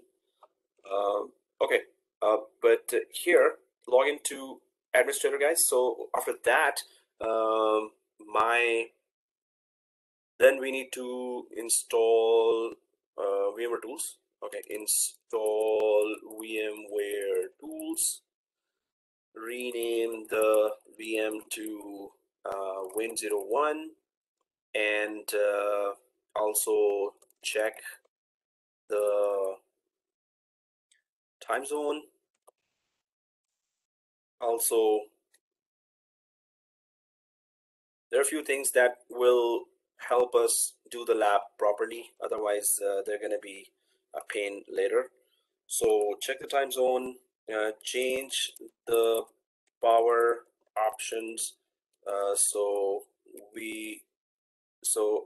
Idle activity power options. So idle activity, idle time power options. Okay. Other than that, also make sure, that's the first point actually, make sure machine is activated. Make sure Windows is activated, right? Make sure Windows server is activated. That's the first point, activated for 180 days. I'm going to show you how to make sure that it is done. And why is there the first? Oh, yeah, it's not actually on the top. It's here, start Windows Server. Once installation is done, log into administrator after that. Okay. Install VMware tools and change the idle time power options, and then change the static IP address. So change the okay, not change, give static IP to your first NIC, add another NIC, and connect it to NAT. Give static IP to your first NIC because Active Directory DNS needs, it's a best practice to give static IP to the domain controller. And that's pretty much it. Now install Active Directory and DNS all together. And once installed, then create reverse lookup zone, which is just a best practice. Reverse lookup, actually not for this one. It's a purely Windows environment, right? Okay, then create 390 users with PowerShell, right? So that would be it for the configuration. Okay, so I'm up here and I see that, yes, I opened the workstation, done, configure first VM, done, Windows Server installation. Once installation is done, then give. So till here, I can mark it as green, but I need to still check if my installation is done. By now it should be. And then I'll give this, class password, small ABC, capital ABC, keep pressing shift 1 to 3 and without shift 1 to 3, right? So let me check if my installation is done. Yep, it's done. So I'm going to give the class password, small ABC, capital ABC, shift 1 to 3 without shift 1 to 3, and then small ABC, capital ABC, shift 1 to 3 without shift 1 to 3. Control Alt to take the mouse out, right? Okay, so Jyoti says she got this error. And your license, hey, that's the exact error I was avoiding. I went through the workaround, I showed the workaround, Jyoti, for this to avoid this exact error. So thank you that you showed us that this error comes when we go the normal way. But so you have to follow the video how I did the workaround. Just don't give the ISO at the start, and then Go ahead. So this error is a bug, and you have to delete this machine now and install a new machine there. By following the video will be released sorry, in after 3 or 4 hours of the end of the class. Okay, I hope you were following when I was doing the workaround. Okay, so guys, in order to send Control or Delete to log into this Windows, which is already installed, and I've given the class password, so I need to click this Control or Delete, right? So these are 3 buttons that sends the Control or Delete to the virtual machine, right? So when I click that, so the local administrator is showing there, and the class password is small abc, capital ABC, shape123.shape123. And that is in your Teams as well. And I'll just copy the whole thing in WhatsApp. And so those who see these lot of steps there, so you can I'll put it in Teams, all the steps, and in WebEx chat as well. While installing VMware session, it's asking to check boxes while installing, such as. Oh well, Zakir, you can upload a screenshot in WhatsApp, and I would know right away.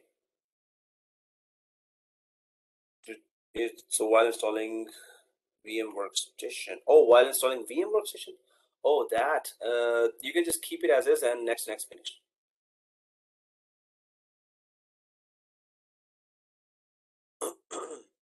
Okay, so I put it in the chat all the steps, and so Zakir, you can just next finish. It's okay. Those options are okay. And I'm gonna go back here to. So I'm logged in now, right? And remember, we have given NAT there, so it has internet now. If this machine has internet already, what will happen now?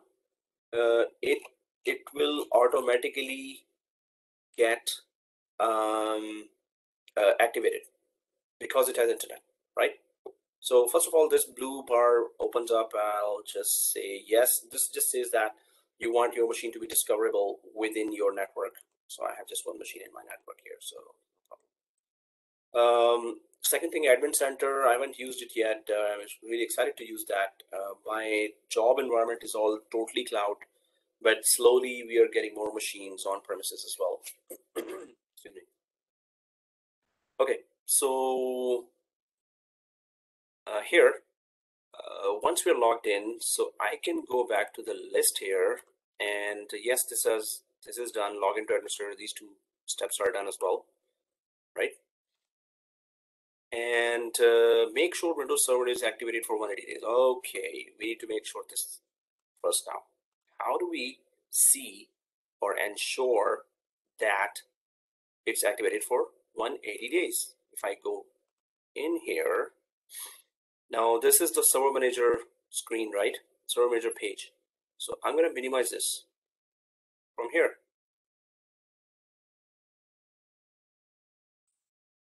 And right above the clock here, it shows me little writing here, Windows license valid for 180 days. Okay, Marine says, does discover by other machine in network use which protocol? It's, I forgot the name for that. Excuse me.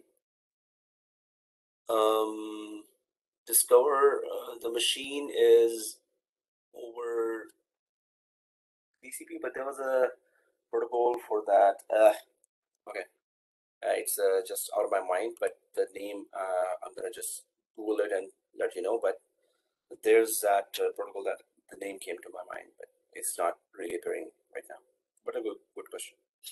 We'll give you the answer for that. How does each machine discovers the other machine, right? So that would be the question. Okay, Windows machine. So guys, do we all see that 180 days? Suppose you don't see that. Make sure you have internet connection, right? This one. If you don't have internet connection, if you don't see this 180 days, then your machine will get expired in 10 days and it will restart automatically after every half an hour.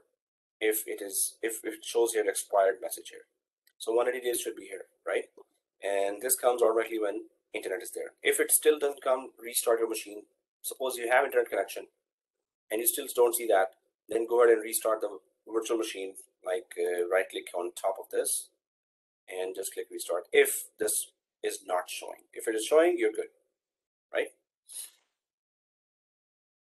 Okay, so once we are logged in,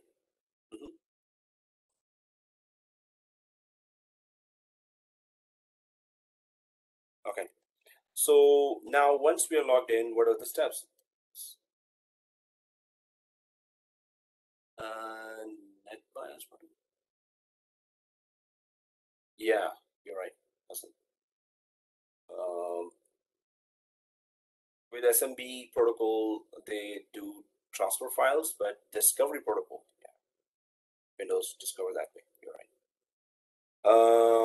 Okay, guys. So I'm gonna go ahead and check the steps here, and this is also done. Make sure it is activated for 180 days, right? And install Vmware tools. So this is very, very, very, very important to install Vmware tools because it activates a lot of advanced features and user-friendly features in the virtual machine, and it installs the universal display drivers to the virtual machine as well. So it's very important that we do that. Now, when we do that, it will ask for a restart, right? We're not going to restart at the end of it, but then we're going to rename the machine as well, because this step also asks for a restart. So we're going to do these two tasks together and do a restart once instead of doing a restart for each of these two tasks, right? So first, how to install Vmware tools, and then how to rename, and then we're going to restart, right? At the end of it, before that, take a snapshot of a VM, right? Take a snapshot of a VM. So we're going to do that, and then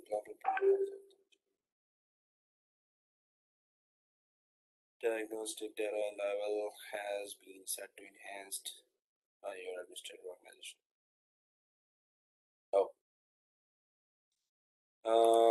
I don't know why it's coming or was coming here. I think for my virtual machine or for my laptop. I think it was your VM. Okay, yeah, then it could be from the 2019 internal notification system, or maybe from VMware Workstation. I'm not sure where it popped up from. No, that's a Windows. Yeah, toast notification toast, right? Yeah, so it would be 2019 then. Yeah, so it's a Windows notification toast. So that's Windows, Microsoft. Okay, all right. So okay, guys, let's go for install Vmware tools. And I'm just going to go back here, and how to install Vmware tools, just right click here and then go down to these guy, install Vmware tools, right? So I'm going to click this. After right clicking on the top, I'm going to click this, install Vmware tools.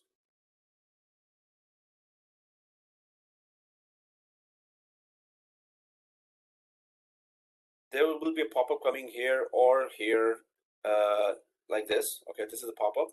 So I'm going to deliberately miss it. Suppose you do miss it, then where do you go and install the Vmware tools? Vmware tools get, mounted to the DVD of the virtual machine. So I'm just going to click this, and I'm going to go for this PC, right? So the File Explorer, and then this PC, and then there's the Vmware tools mounted to the DVD of your virtual machine. So I'm going to double click on top of that just to install, and next install.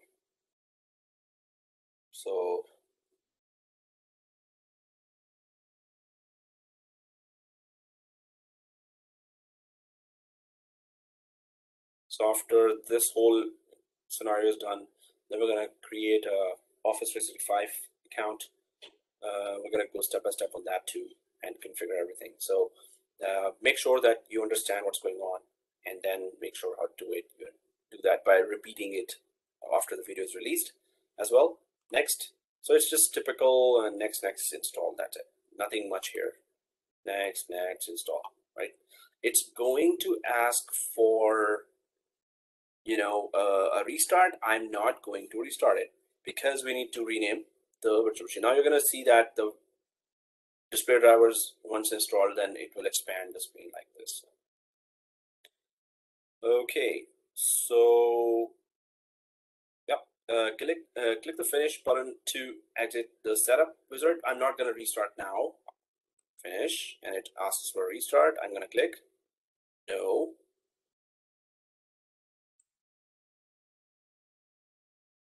So Hassan says, so these Vmware tools are installed in Windows 2019. Yeah, any machine. Okay. The 2019, 2016, Windows 10, Linux, whatever OS, it's a must to have Vmware tools stored. Okay, so it activates sort of advanced features for the virtual machine as well as makes available universal drivers and makes the user interface friendly. All right. So what is the next step? If I go back here, so I also need to rename the machine to this name, Win01, right? So then we're going to restart together after that. Restart once for these two things, configurations. So how to rename the machine? So I'm going to go down here. There's a server manager here as well. If I click the suitcase icon here, and suitcase icon, and I'm going to go for local server in the server manager page. And there's that weird name, computer name. So I'm just going to click on top of the computer name, right? And I'm going to go for change. Okay, 101, simple, straightforward, right? And press O and K.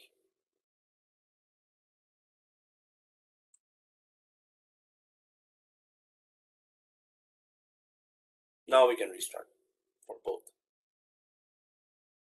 Okay, you must restart your machine. Press OK. Press close. Restart now.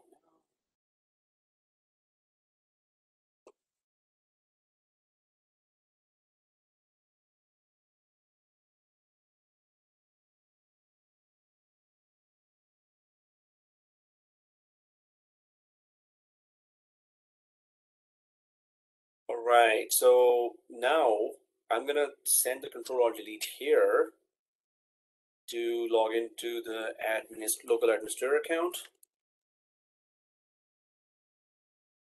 with the class password.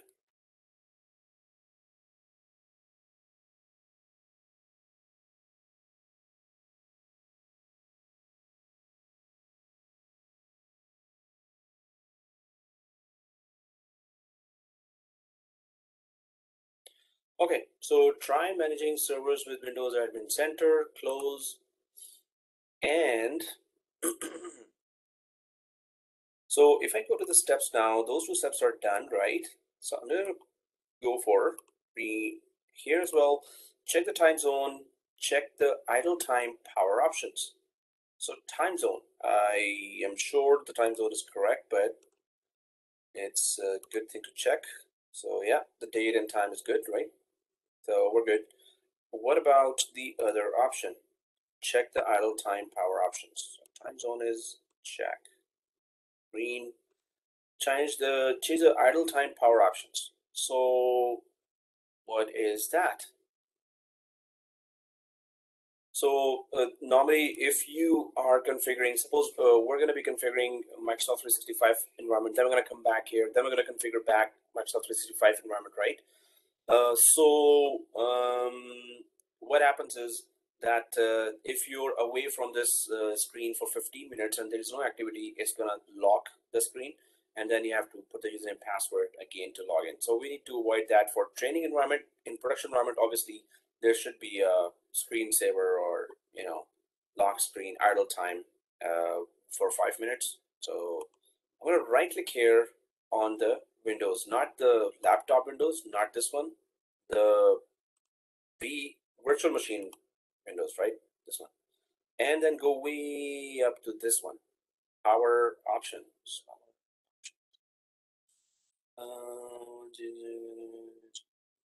2019. Okay, cool. Okay, so here, power options, and then I'm just gonna click that power options here. And here, oh, it's on 10 minutes. So if there's a no activity for 10 minutes, it's gonna lock the screen, and you have to unlock it by putting username password. So since we're gonna keep coming back and forth, so I'm just gonna go way down to never, right?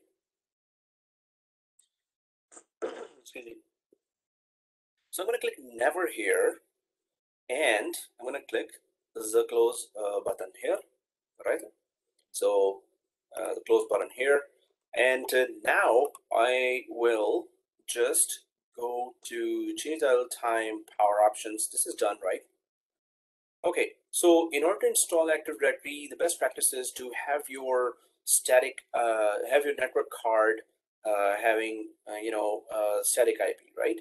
So what we can do is we can give this static IP. So IP equals 192.168.200.1 and subnet mask equals 255.255.255.255.0. No gateway,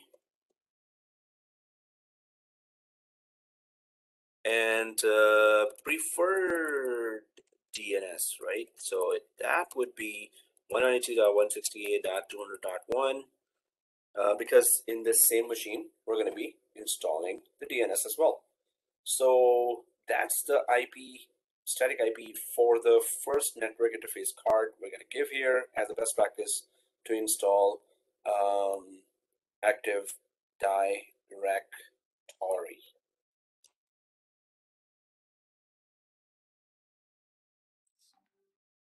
Sorry, Amir. So it doesn't have to be our home network range, right? If you want, then choose any of the IP that has not been assigned to any other device. Go for the end part of that, but it doesn't have to be. Normally, it's Windows. Okay. And if you want to give internet connection, we're gonna add a second NIC and just connect it to NAT Oh, and yeah. Okay. get that as well.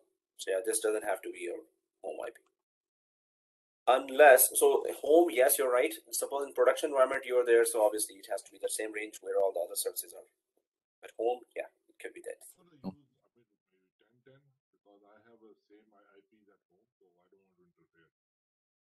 Yeah, it could be anything. It could be 10 if you want to go for 10, 10, 10, 10, 10, 1. Yeah.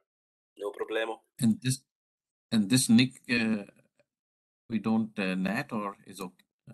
I mean, this NIC.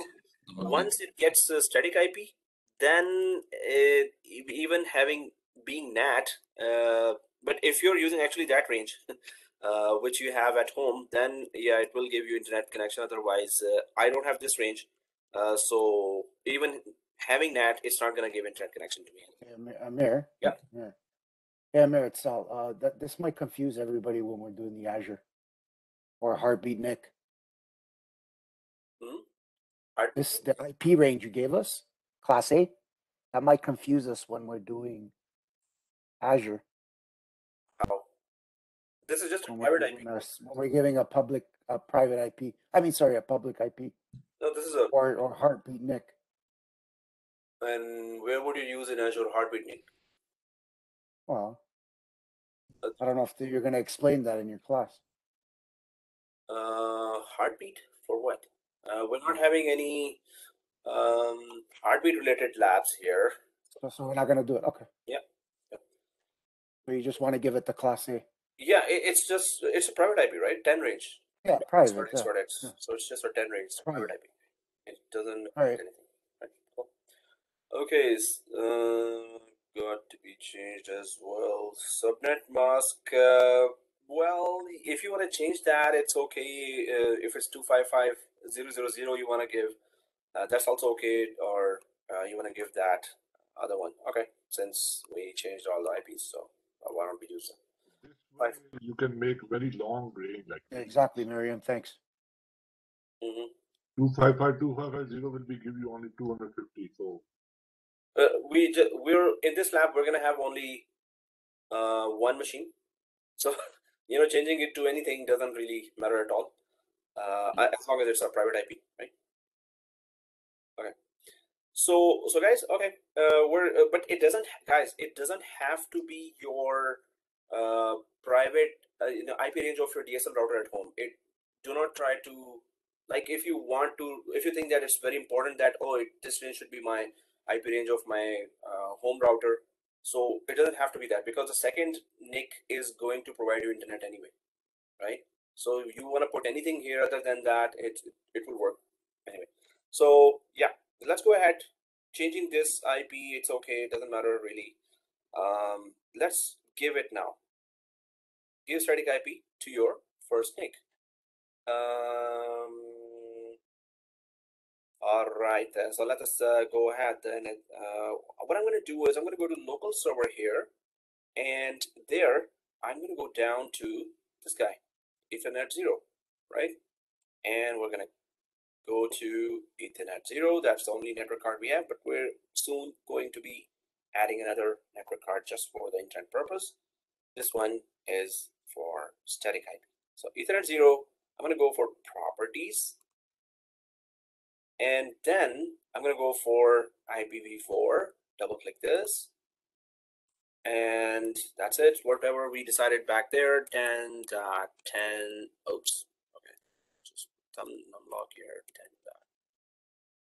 10.10.1, tab 255.0.0.0, tab no gateway, we don't need that, prefer DNS, we don't have any gateway device here to go through.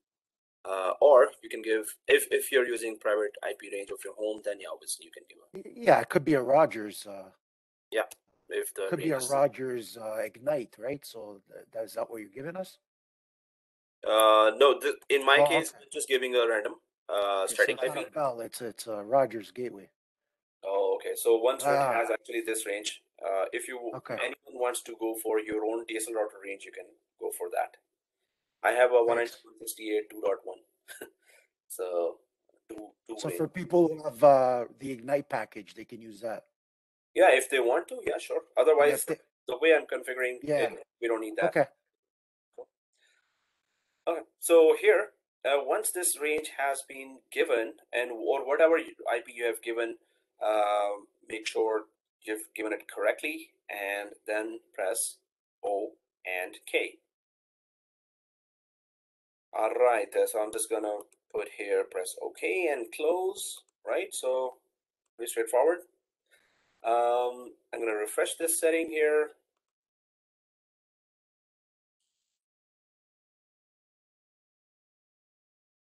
Okay, now, oh, IPv6 name, seriously. Anyway, we don't have multiple machines. We're not gonna have multiple machines here, just one Vmware workstation, virtual machine here, so I'm not worried about this. V6. Oh, whoa, my laptop. Not too early. But the battery is about to.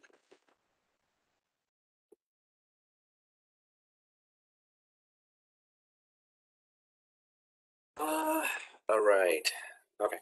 So yeah, as we were saying, the first NIC has static IP, and you can see now there's no internet connection because, well, in my case, the IP range is different from my DSL router. I don't need to really have that DSL router IP range. Now the next step. So this is done. And add another NIC and connect it to NAT. Let's do this. So I'm going to add another NIC and just simply connect it to NAT. And I'm not going to configure any static IP here, so it's going to give us internet connection. So to this virtual machine, which we need.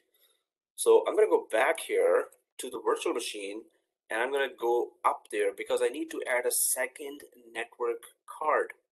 So I'm going to right click on this white area of the machine, white label. I'm going to go to settings, right?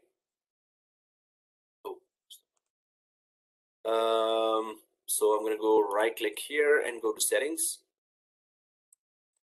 and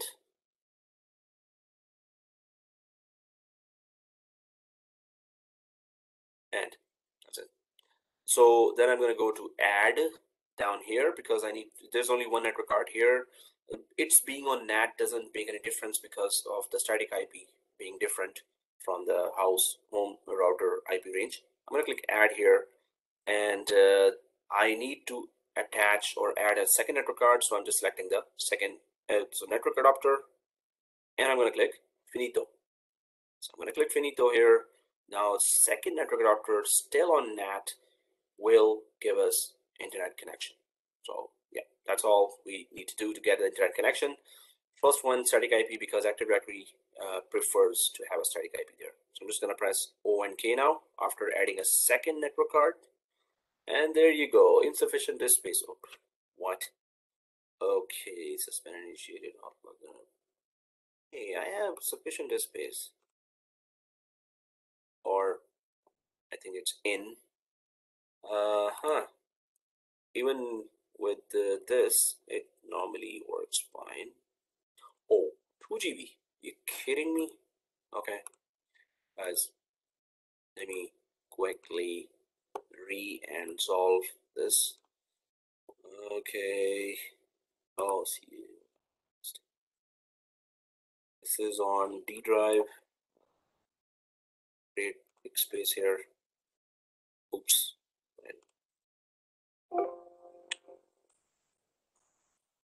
Manage. Delete from disk. Yes. Okay. What else? This is also on D drive. Right click. Manage. I just ran out of space, guys, so I'm just quickly doing that now. Several machines that are taking a lot of space.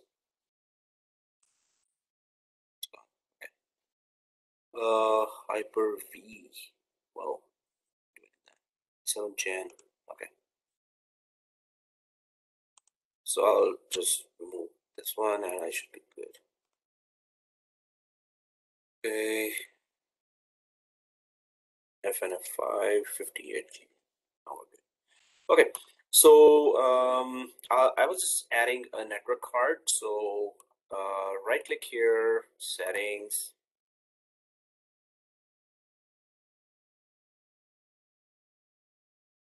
Add network adapter. Finish. Oh, I haven't updated my Windows 10 to Windows 11. I think it's free. Wow. Okay. We'll do.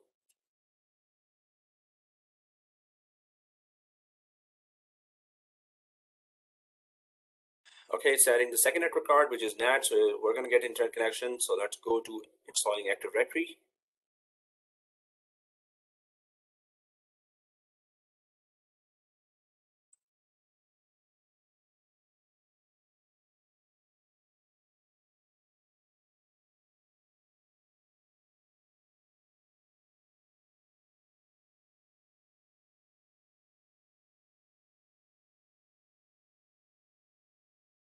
Okay, Mariam says, are we going to keep network adapter in NAT mode or add it in a specific VMnet as representative of local network? Yes, Mariam, we can do that too. So if I right click here and go to settings, so okay, yeah, here guys, if it is on NAT while I've given a static IP, then it's pretty much not gonna internet anyway, but we can also go to custom and give it a network. Either we can give it host only, or we can give it any of the VMnets here which are not connected to internet anyway. So VMware 15, suppose I go for as a habit, just a habit, you can choose VMware 16, VMware 17, 18, whichever. So if I choose VMware 15, so it's gonna have its own network, but it's not gonna connect to internet anymore. While if it was on NAT, it still won't be connected to internet because of the static IP range that is different from our local DSL router. So yeah, if you keep it on NAT, it doesn't get internet. If you change it, it's okay as well. Just gonna press ONK here.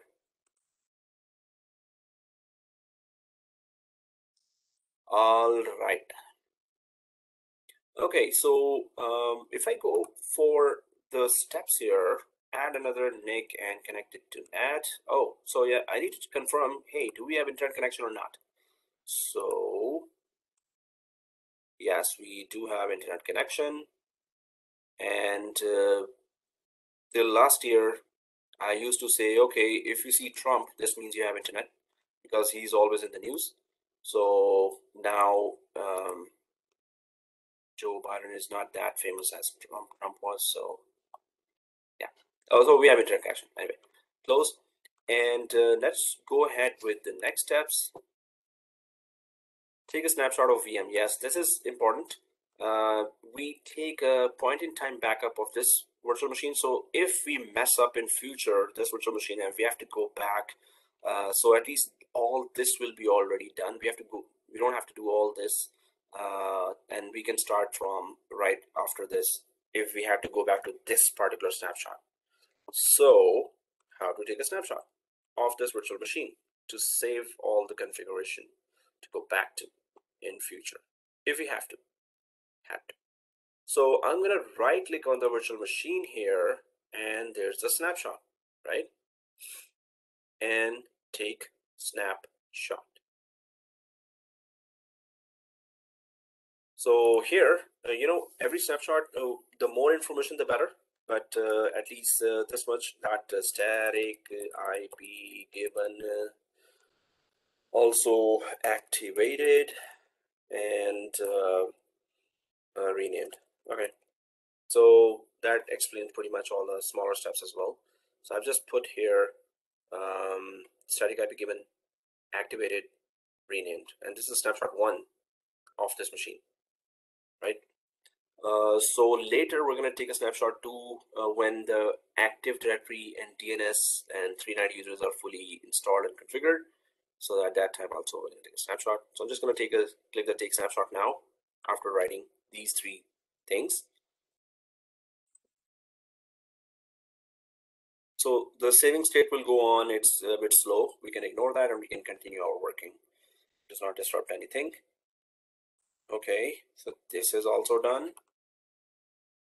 Now what? Install Active Directory and DNS. Okay, this is the other task that comes now. Let's go ahead and install very active directory. No, there's no word very for as a terminology. So Active Directory. So let's create our own domain forestry here. I'm going to go to Server Manager. I'm going to go to Dashboard, and I'm going to go to Add Roles and Features. After these,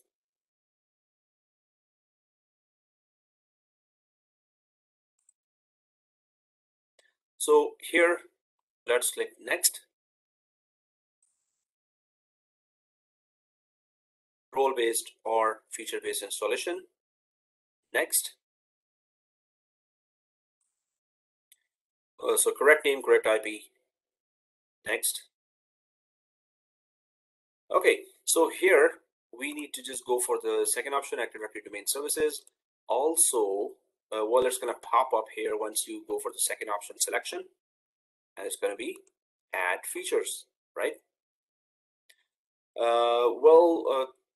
I'm not selecting DNS because when we install Active Directory, it's going to install DNS and configure the forward lookup zone side of the DNS as well. So I'll just select this and go ahead, click Next. So nothing in the features window because whatever was needed is already selected. I'm going to click Next. And then there is Next.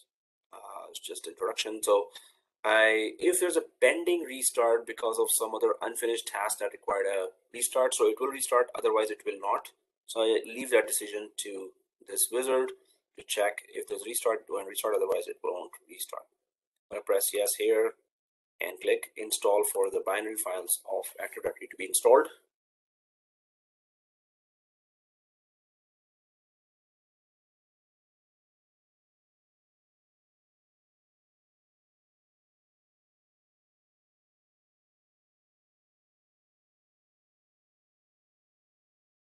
Wow, rain going on, so cool.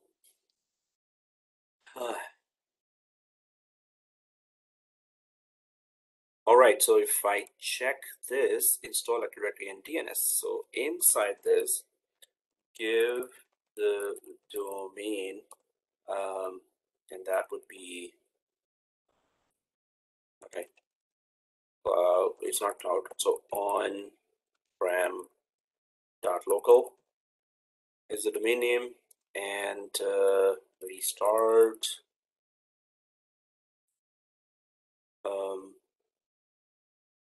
at no, domain name, so we can use dot there, and restart the DC, restart the machine.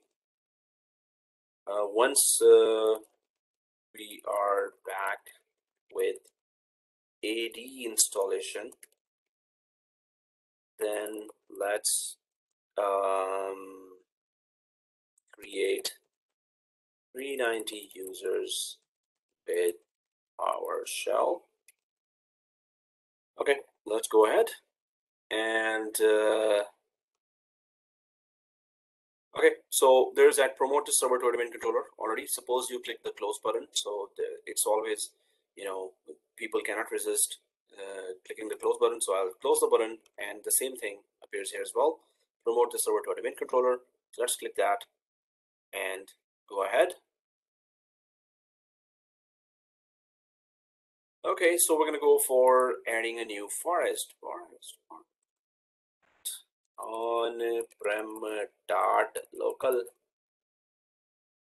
on-prem.local, right? Oh, whatever name you want to give, and click next.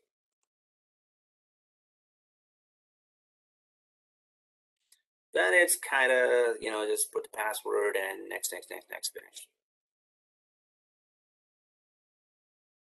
Okay, so it says here domain name system, so it's going to install the DNS. It's going to even configure the DNS forward lookup zone for us, and also directory sources restore mode. We need to give a password to go ahead, so we're going to give a password. I'm just using the class password,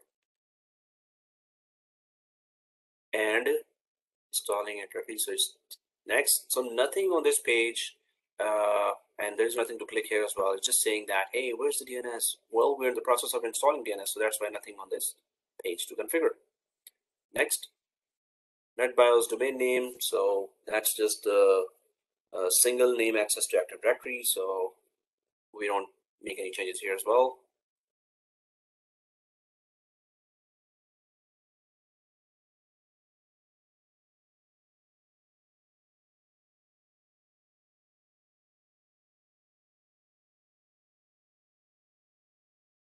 Okay, so it's on-prem is the only name. We don't need to change that, and click next.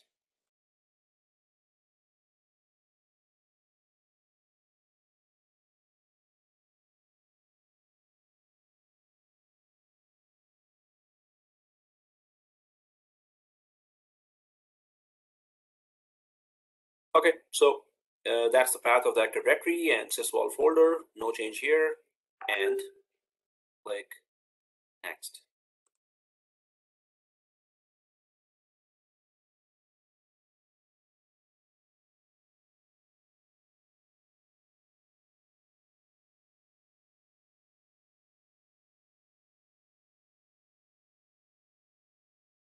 Now this is the summary of our Active Directory choices, and click next.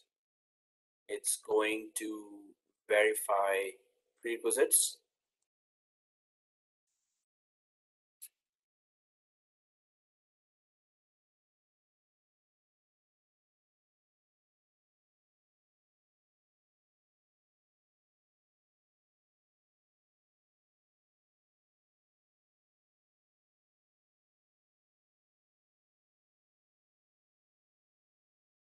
Monday or Sunday, it's gonna show me the result of the prereq. When do you want to take a break? Yay! Yeah, 11:30. Okay, cool. Or right after this installation starts. So there are two warnings here, and we can ignore those warnings. The second warning actually says that, hey, we detect a dynamically given IP. So yeah, that's the second network card, so we can ignore that safely because we have a static IP of the first network card. And the other one that, hey, DNS is not there. So we're in the process of installing that. We can ignore all three warnings here and click install.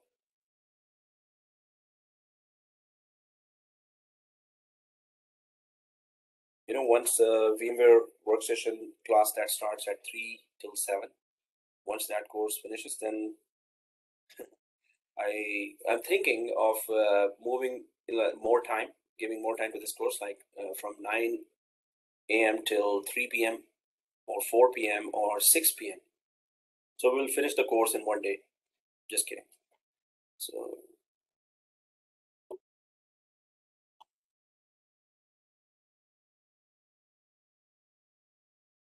it's gonna automatically restart, guys, and it's gonna take some time to and start. So we can take a break. It's a 20-minute break. So you can do the breakfast now. Brunch. Yep.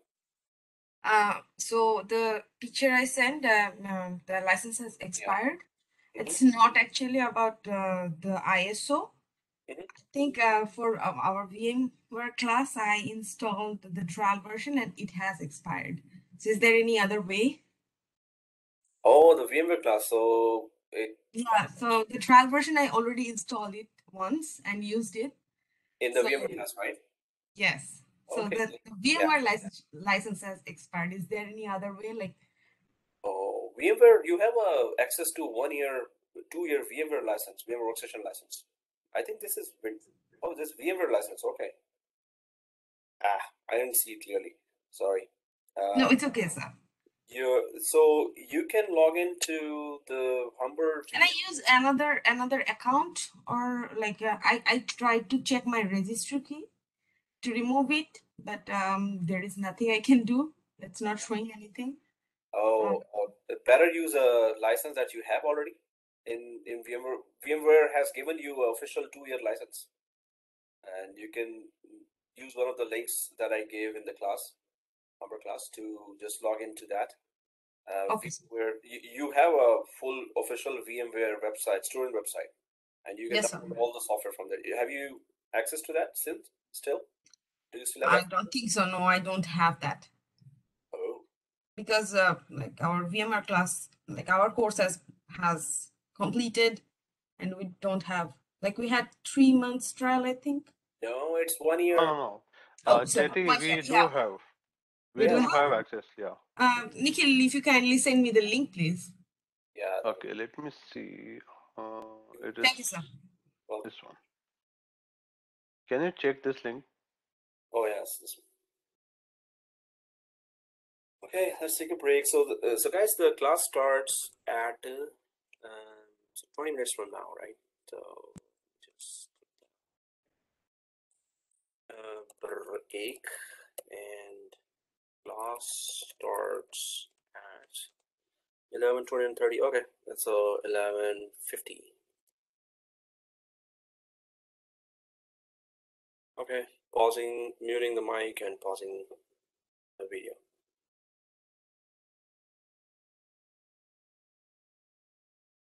Resume. If we go to the steps here, these steps. So now we need to make sure that Windows or the Active Directory installation is done and DNS is also done. Obviously it is done, but let's just double check it. And okay. Oh, that's 2.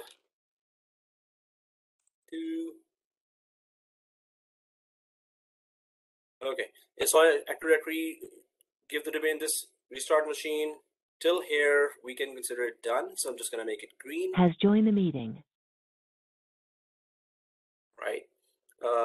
So now what we're going to do is we're going to go ahead and just confirm that AD and DNS is installed. Active Directory and DNS is installed. So I'm just going to go to the VMware workstation and log into the domain controller now, because if a Windows server has an Active Directory installed on it, it is called domain controller. I'll click the 3 buttons. There's your domain /administrator showing there. So let's go for class password for that.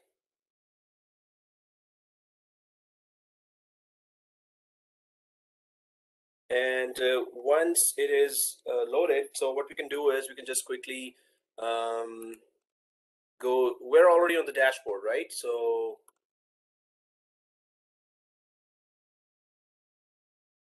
we're already on the dashboard, and what we can do is we can go to Tools on the Server Manager here, and Tools, and then there's that Active Directory, Users and Computers, or ADUC. So what we can do is we're going to simply open it and confirm that our domain is there. So I'm just going to click that Active Directory, Users and Computers.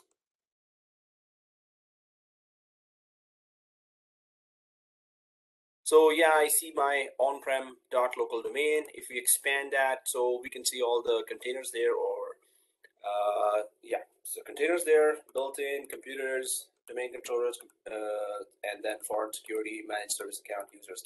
So as far as the Active Directory is concerned, it is installed.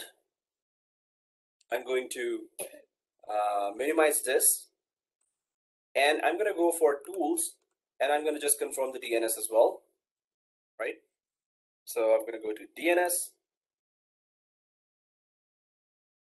expand the DNS, just click on it and expand it. So forward lookup zone is configured. If we double click that, there is on-prem the zone created for our domain, and it has our A record for this domain controller with the name and IP. Okay, so it got my that DHCP based IP there, but it's okay. It's going to resolve names. If you go to reverse lookup zone, it's not configured. We don't need it for this environment. We're good. It does do all the name resolution for the Windows environment, so we're good. I'm going to click close here without making any change in the DNS. So if you go to the steps here, we are supposed to install, create actually 390 users. So once we are back, then let's create 390 users. Yeah, that's the one.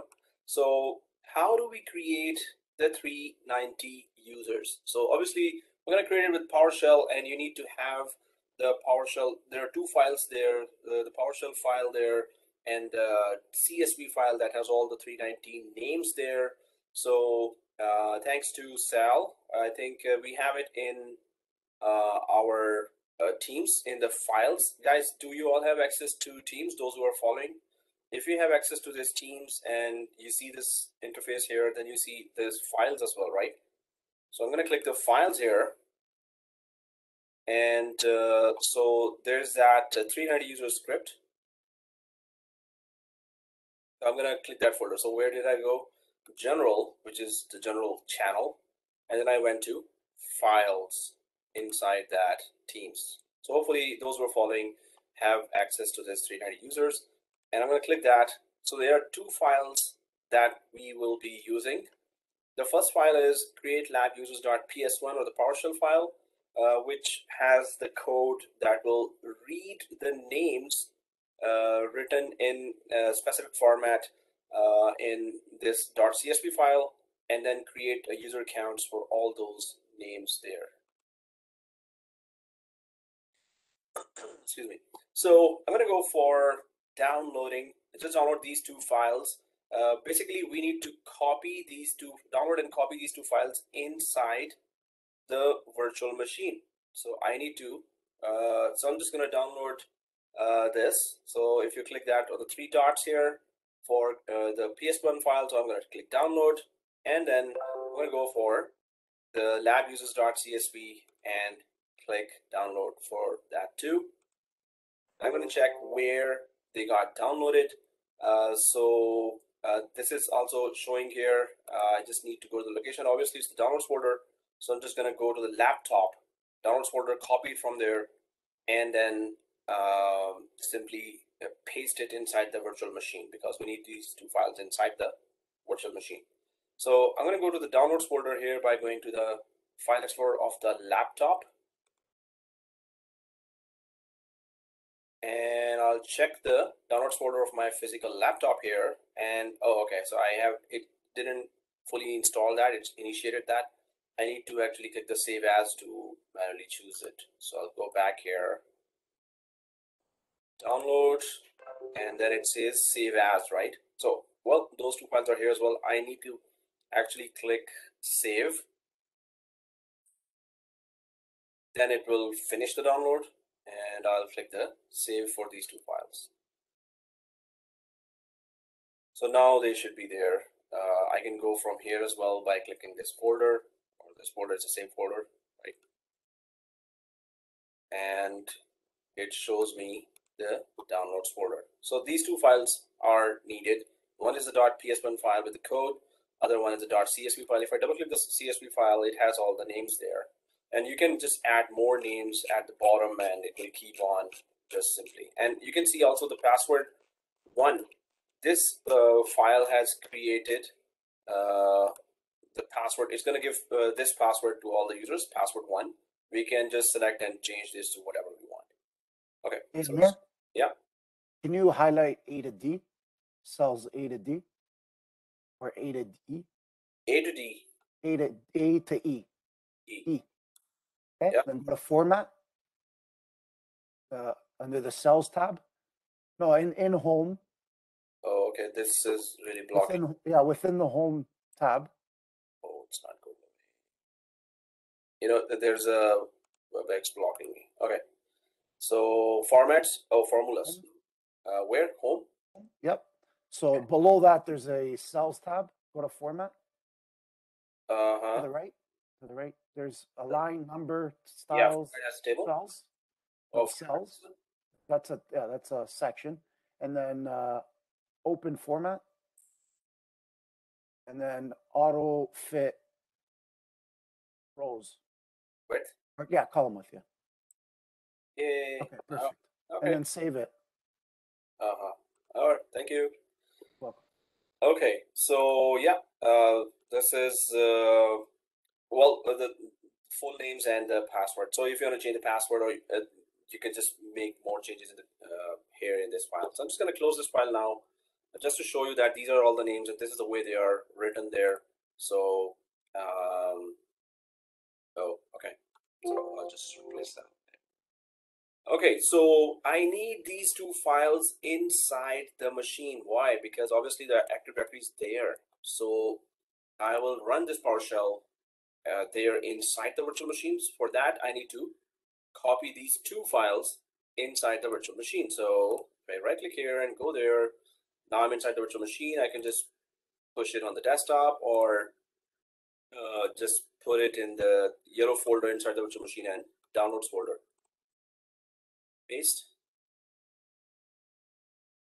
Okay, so how do we run it? So it's pretty easy. This file, the PowerShell file, needs the path for the CSV file to grab the names and create user accounts for those names, right? So I'm going to right click on this PowerShell file. If I right click on the PowerShell file here, then there's a run with PowerShell. And once it is open, so first of all, it says that, oh, you don't have the rights to run any file because the execution policy. So you want to allow yourself to run all the files. I'm saying there's a click A here, not click, but just type A and press enter, yes to all. If there are future questions, yes, yes. And then it says, okay, can you tell me where's that CSV file where all the 390 names are? So I know where it is. It's in the downloads folder. If I drag, if I go down, there's the downloads folder here, right? And there's that file from which it's going to grab the names, right? So I'm going to double click this file, and it's just creating all the names there. The user accounts there against the names in Azure, oh, not Azure, the local on-premises Active Directory, right? So guys, those who will be waiting for the video and then doing the lab during the week, if you have any issues, you can just take a screenshot of whatever error you get and then put it on this group, WhatsApp group, and we are all here to help each other. So help out. Okay, well, this seems like it worked, right?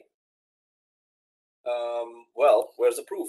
So I'm going to go inside the Active Directory users and computers, or I'll just close that and I'll go to I'm just going there again. So from the server manager suitcase icon, I'm going to go to tools and then Active Directory users and computers. I just want to prove if it's created. So I can see an extra container here called Exchange user. So basically for the Exchange course, somebody on internet uploaded this script, and years ago I downloaded that. It's on the internet as well. If you have a script for 1,500, 2,000 users creation, then let me know or share with me. Thank you. Okay, Exchange users here, and yes, all the names are here, so we're good, right? All those names are here. Yay. Okay. So Exchange users container should be there that the script creates. Okay, I'm going to close this. We have 390 users here. We have domain controller or Active Directory domain here. So if I go to the diagram here, we pretty much have done all, not this one, this one. So we started with this diagram, and yes, 2019 is here, Active Directory and DNS is here, 390 users are here, right? So now we are ready for, first of all, creating our Microsoft 365 Enterprise 5 licensed environment, and then we're going to make it ready to receive the synchronization of 390 users from on-premises Active Directory to the Azure Cloud Active Directory, right? So how do we do that? First of all, obviously, we need to create that user account. So what are the major steps for that? Major steps are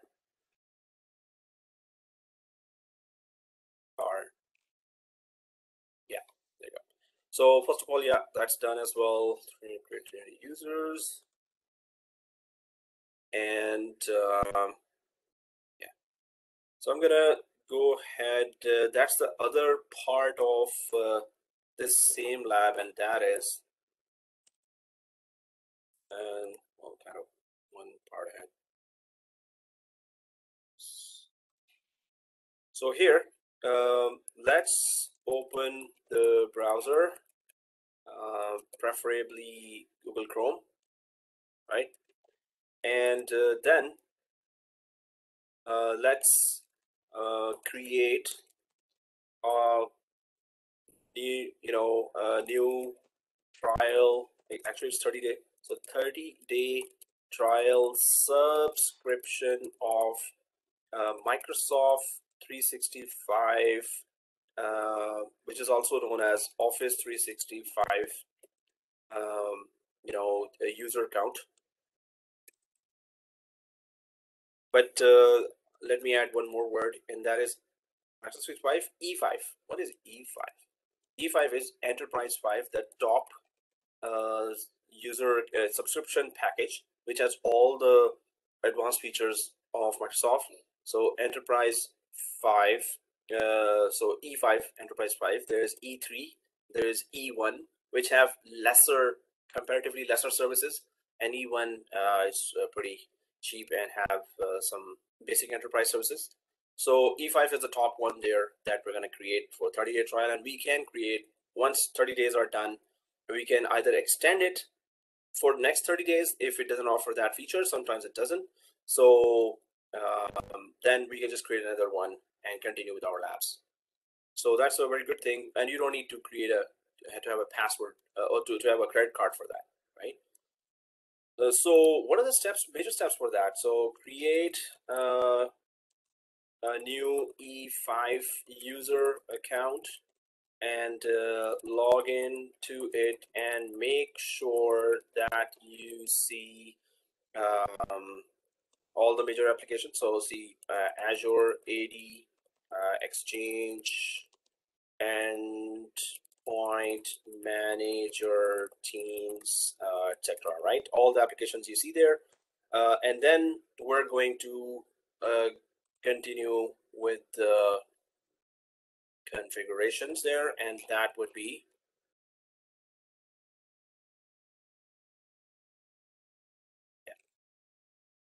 okay. So log into it and make sure that you see AzureAD.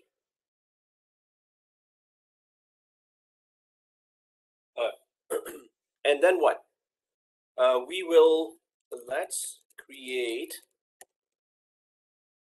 another user account and give it the global admin role for the purpose of authorization of synchronization from on-prem to cloud, right? On-prem AD to cloud AD. So AD to cloud AD. So you need to have one user account that has all the privileges to let you synchronize all the user accounts. So for that, you need to create another account with this privilege, this role, right? Higher privileges. Not only that, then download the AADC. This is a tool that, or the connector that we will be downloading, not the AADC, to the VM, and then run it from the VM. And that's where, when we run the wizard, it's going to ask several questions. I'm going to explain some more terminology there, and it's going to then start the synchronization of 300 users from local Active Directory to Cloud Active Directory or Azure Active Directory. So these are the major steps here. Let's go for the first one. Inside that, our virtual machine. You know what? Do we really need a browser for all this? No, but later we might. Okay, let's just install Chrome whenever we need that, because we can just use our laptop or desktop browser to do all this as well. Anyway, still, whenever we need a browser, so we have only IE in. Yeah, we don't even have Edge here. So let's just go for Chrome here for future configuration purposes. This is all cloud-based course, right? So within the 2016 or 2019 machine, I'm going to open this. It's going to really get painful doing that. So why don't we just change one more feature? So I'm just going to close that. See this? If I go to local server, there's one more feature that I should have turned off, and that is in the local server, there is a feature called IE Enhanced Security Configuration. So it just simply gives you more security prompts. Are you sure this site is correct? Are you sure? Are you really sure? So we're like trying to avoid those annoying prompts there. And so for that, let's just go to Server Manager, local server, IE Enhanced Security, and just turn it off for administrators. So there's an on button here. Just click on top of this, and you will see administrators, it's off. End users, normally they don't connect, but I'll just turn it off anyway. So once we turn it off, then we are supposed to be okay to go ahead and now this browser is actually even more insecure. Already is deprecated, it's not being used, but now it's even insecurer, right?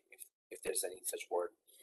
So I'm going to go to the IE and go for download Chrome.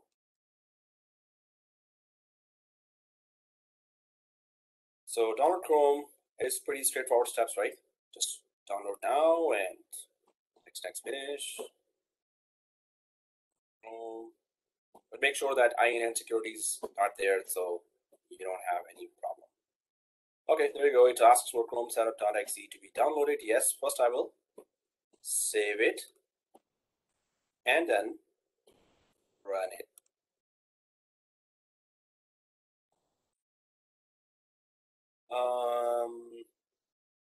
Manzur says, can we have a separate lab for Chrome? Well, that's the lab that is for Chrome, and that's it. That's how you install. And then once it is installed, we're good. Then we can just simply go ahead and create that E5. Okay, so here Chrome is installed. Now I do not need this left side machine, so I'm just going to click close here, right? You know, it's a different batches of Humber. I keep thinking, in my classes. So George Brown Humber. So Munzer is from many batches ago. So he's also from Hamburg. So that's in depth. Yeah. Okay. Sorry, Amir. Yeah. You're saying? So we can do this from our machine as well, right? If we don't have VM ready yet. Yeah, this task that we're doing after those cloud-based app, yes, we can do it on the laptop-based browser as well. Okay. So we don't have to really do it inside. In fact, I was just putting the browser here. So in future, if we need just for a small task, we can do it. I will go to my laptop-based internet browser, and I'll do it from there just to show. Okay, so I'm outside of my virtual machine, and what we need to do, guys, we need to create an Enterprise 5 Microsoft 365 user account 30-day trial, right? Let's do that now together. Everyone should be doing that. Well, if you're trying to understand and do it later, it's okay. So I'm going to just type here, create Office 365 E5 trial account. Pretty simple. Create Office 5 E5 trial account, right? If you type it in the Chrome or anywhere and just go ahead. So it's pretty straightforward, but we need E5. We do not need E3 or E1. We need E5 for all the advanced features to be there. So we could go through them, right? We could learn them. Okay, so if I go through the link, Microsoft link, where's the Microsoft link? There it is. Office is 5 E5, right? So I'll click that link, switch to Canada, yeah. And on this link E5, I see free trial, right? Free trial.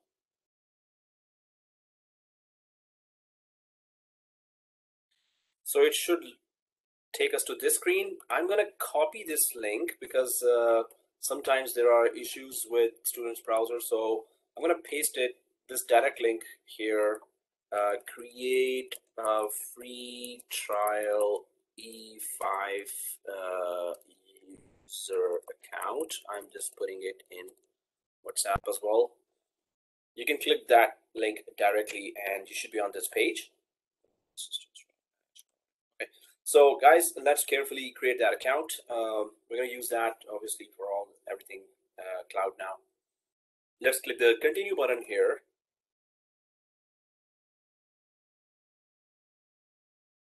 Prove you're not a robot. I am not a robot. 64755494446. Text me, please. Okay, so let's check it out. Okay, it's 786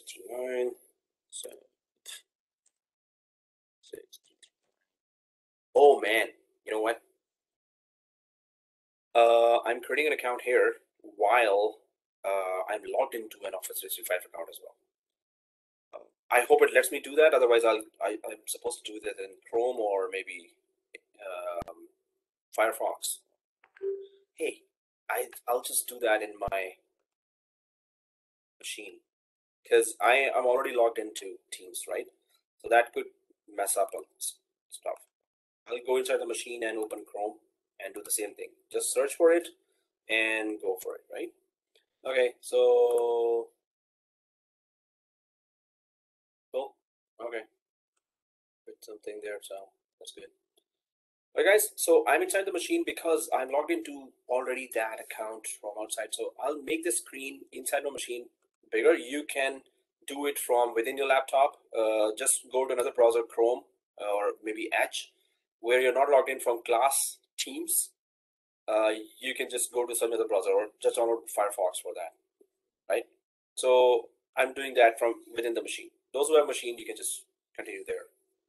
And it's the same page I'm taken to, and this is, I could just write my Gmail ID guy me, and I've created from this Gmail this trial account hundreds of times, many times. So whatever email you are having there, just put that and click next.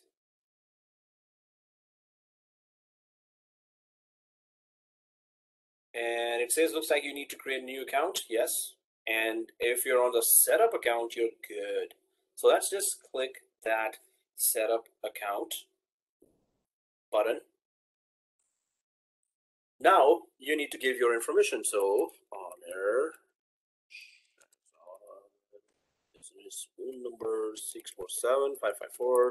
Give your original number. Some students ask, oh, do I have to give my original number? Yes. All right. So company name, just put any company name here. Cloud Engineer. Got me. Company size, I have a huge amount of employees here, 1%. And Canada, yeah, I'm in Canada. So next. So pretty simple, straightforward, your information. Next. Now it's saying text me just to check if you are who you say you are. So yeah, send verification on this correct number. Now it is 277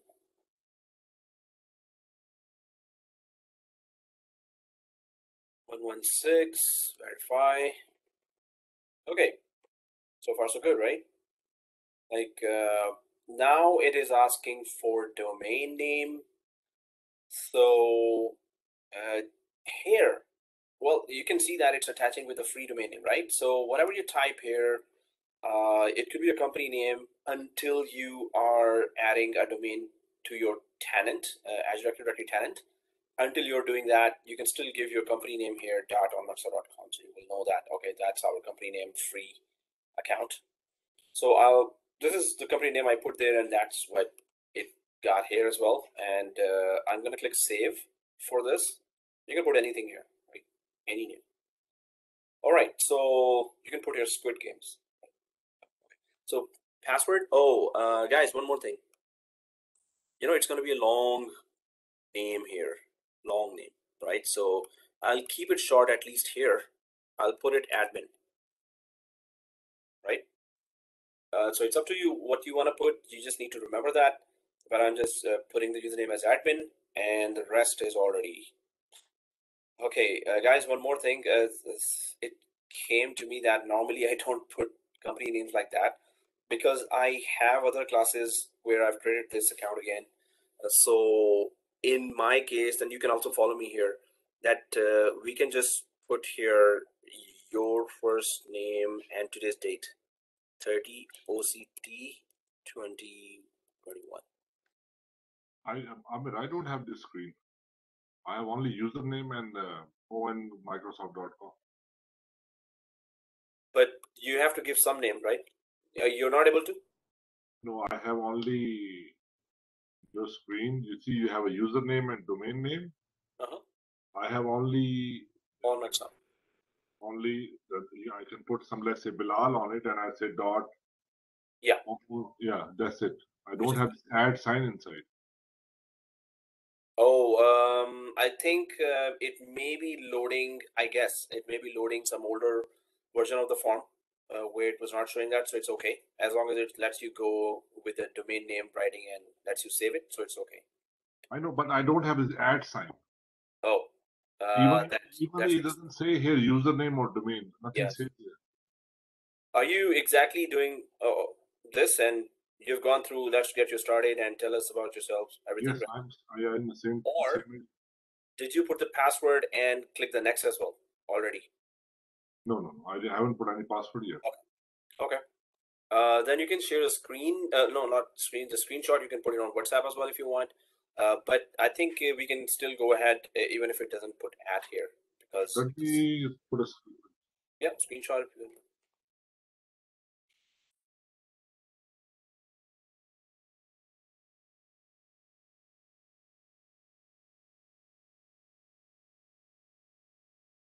Okay.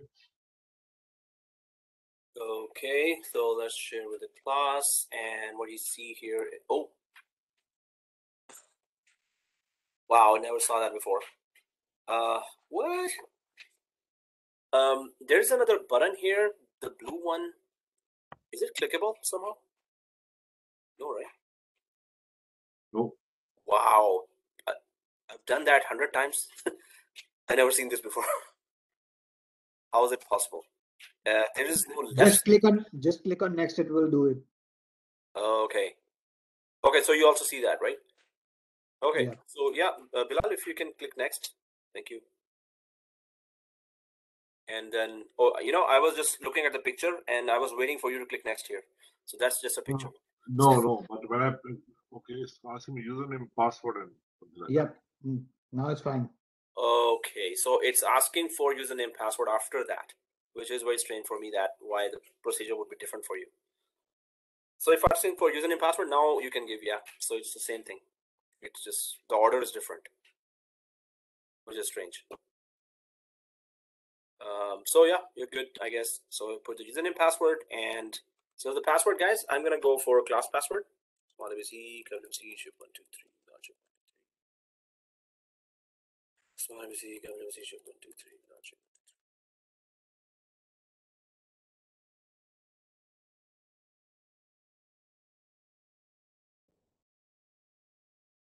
Okay, so once we put the username,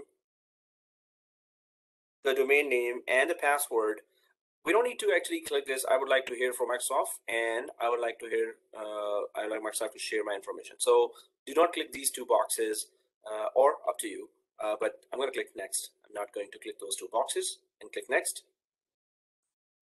So guys, this username, password, onwards throughout the course, you have to log in through these username passwords until we create another of that account once it expires. So you have to really save it somewhere safe. I normally take a picture of it because I know I'm going to forget that, or I'll put this username password in the, you know, that Teams as well.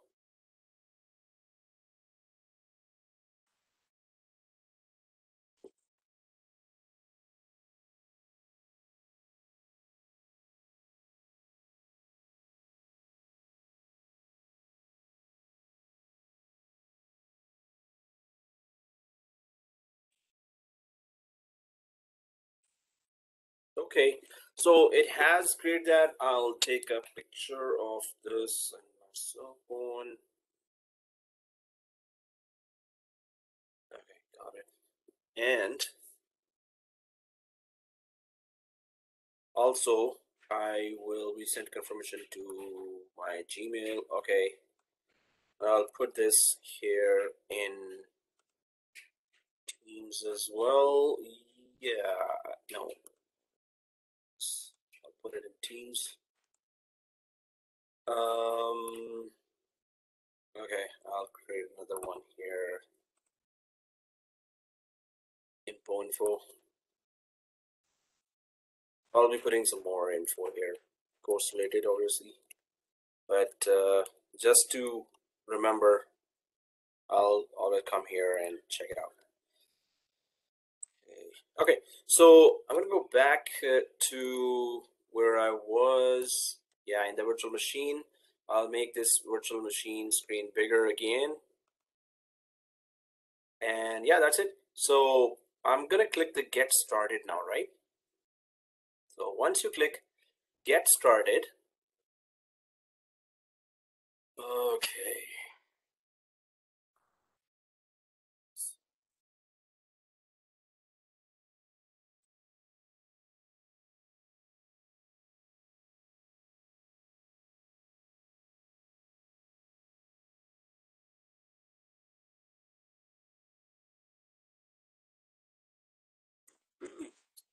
All right, so guys, once you go to this screen, we don't need to do anything. Why? Because we're gonna customize all the steps. We're gonna do it one by one later. But it says install Office. If you want to install this MS Office in your laptop for 30 days, you want to use it, you can do that. Add domain later, we're gonna do that, but not in this wizard, right? Users later, but not this. Connect domain later again. Share Microsoft Teams. So everything we will do later. So we can skip this whole wizard, right? So I'm going to go down there to the bottom right, and you can see here, exit setup. So click exit setup. Help us improve your experience. I'm not ready to complete setup. Okay, I'm not ready to complete setup. What's preventing you? It's okay for Microsoft. No, it's not okay. No, for Microsoft, contact me. Okay, send and exit. That's it. Oh, I could have just closed it. So we need to come here, guys. That's it. So this is our headquarters, or this is our admin center, right? So this is from where everything starts, and it says try a theme. Yeah. Whatever. So now you can see here slowly, there's a show all button here, so you have to click show all. It's going to populate a lot of other sections here as well. Right now it's newly created, so it's not going to show everything. So if when I click show all, what I'm expecting is that it should show all the application admin center links. Security link is there, compliance link is there, Azure Active Directory is there, Exchange, Teams is there, but endpoint manager is not there, right? So it's gonna populate that slowly because obviously it's gonna take time. I need to catch it. Okay. Sure, Nico. Okay, so here I don't have, some of you may not have Exchange, some of you may not have Teams, or some of you may have everything. So endpoint manager is missing from here, which is Intune as well, or endpoint manager. So I'm just going to refresh that and then click show all again, just to check. No, it's not there still, but anyway, I understand that this user account was just created, so it's going to take some time for it to fill up or populate all the enterprise grade applications here. It's going to take some time for all to show, right? So once that is, that's our first task, that we need to create an account and then log in. So if I go to the objectives here,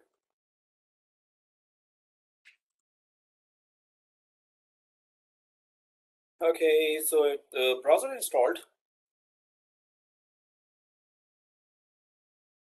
and then let's create a new 30-day trial subscription of Microsoft 365 E5. Enter your credentials. So we did that, create a new E5 user account, log into it, and make sure that you see AzureAD Exchange Endpoint Manager. Well, kind of, I see all, but I'm sure, I know that it's gonna come up soon if I refresh once more. Sometimes it does even take longer time than just a few minutes, and show all does not show me the endpoint manager, which is okay. I'm just letting you know that it takes time. Even if you don't see Exchange or you don't see Teams, don't worry about that. It's gonna be appearing there. It's just a matter of time. So as far as these tasks are concerned, we're good. Log into it and make sure that you see correctly endpoint manager.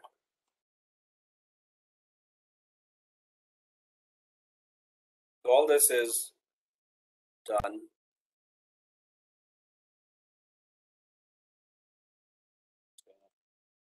It's not fair. Okay, what's happening there? I'll refresh the whole Teams. Sometimes if it does weird things, then refresh. Browser does play tricks on us.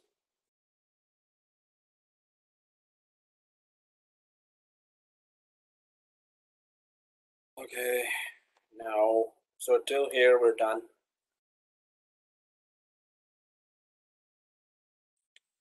All right, so let's create another user account. Now, if we go back to the diagram,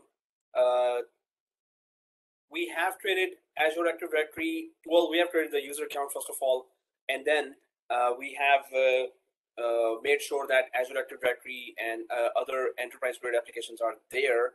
Now we need to open Azure Active Directory and do two things. What are those two things? Maybe I've put there, let's create another user account and give it the global admin role. Yes, so we need to create an extra user account, and that extra user account need to be created here, a global admin, right?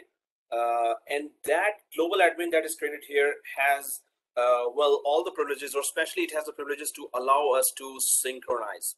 So we need to create one extra account. So create another user account and give it global admin privilege, right? That's one thing. And second thing is that the download AADC tool, right, in on-prem machine. So we need to do these two tasks. VM. One more thing about create another user is, yes, we're going to create another user directly in the cloud, right?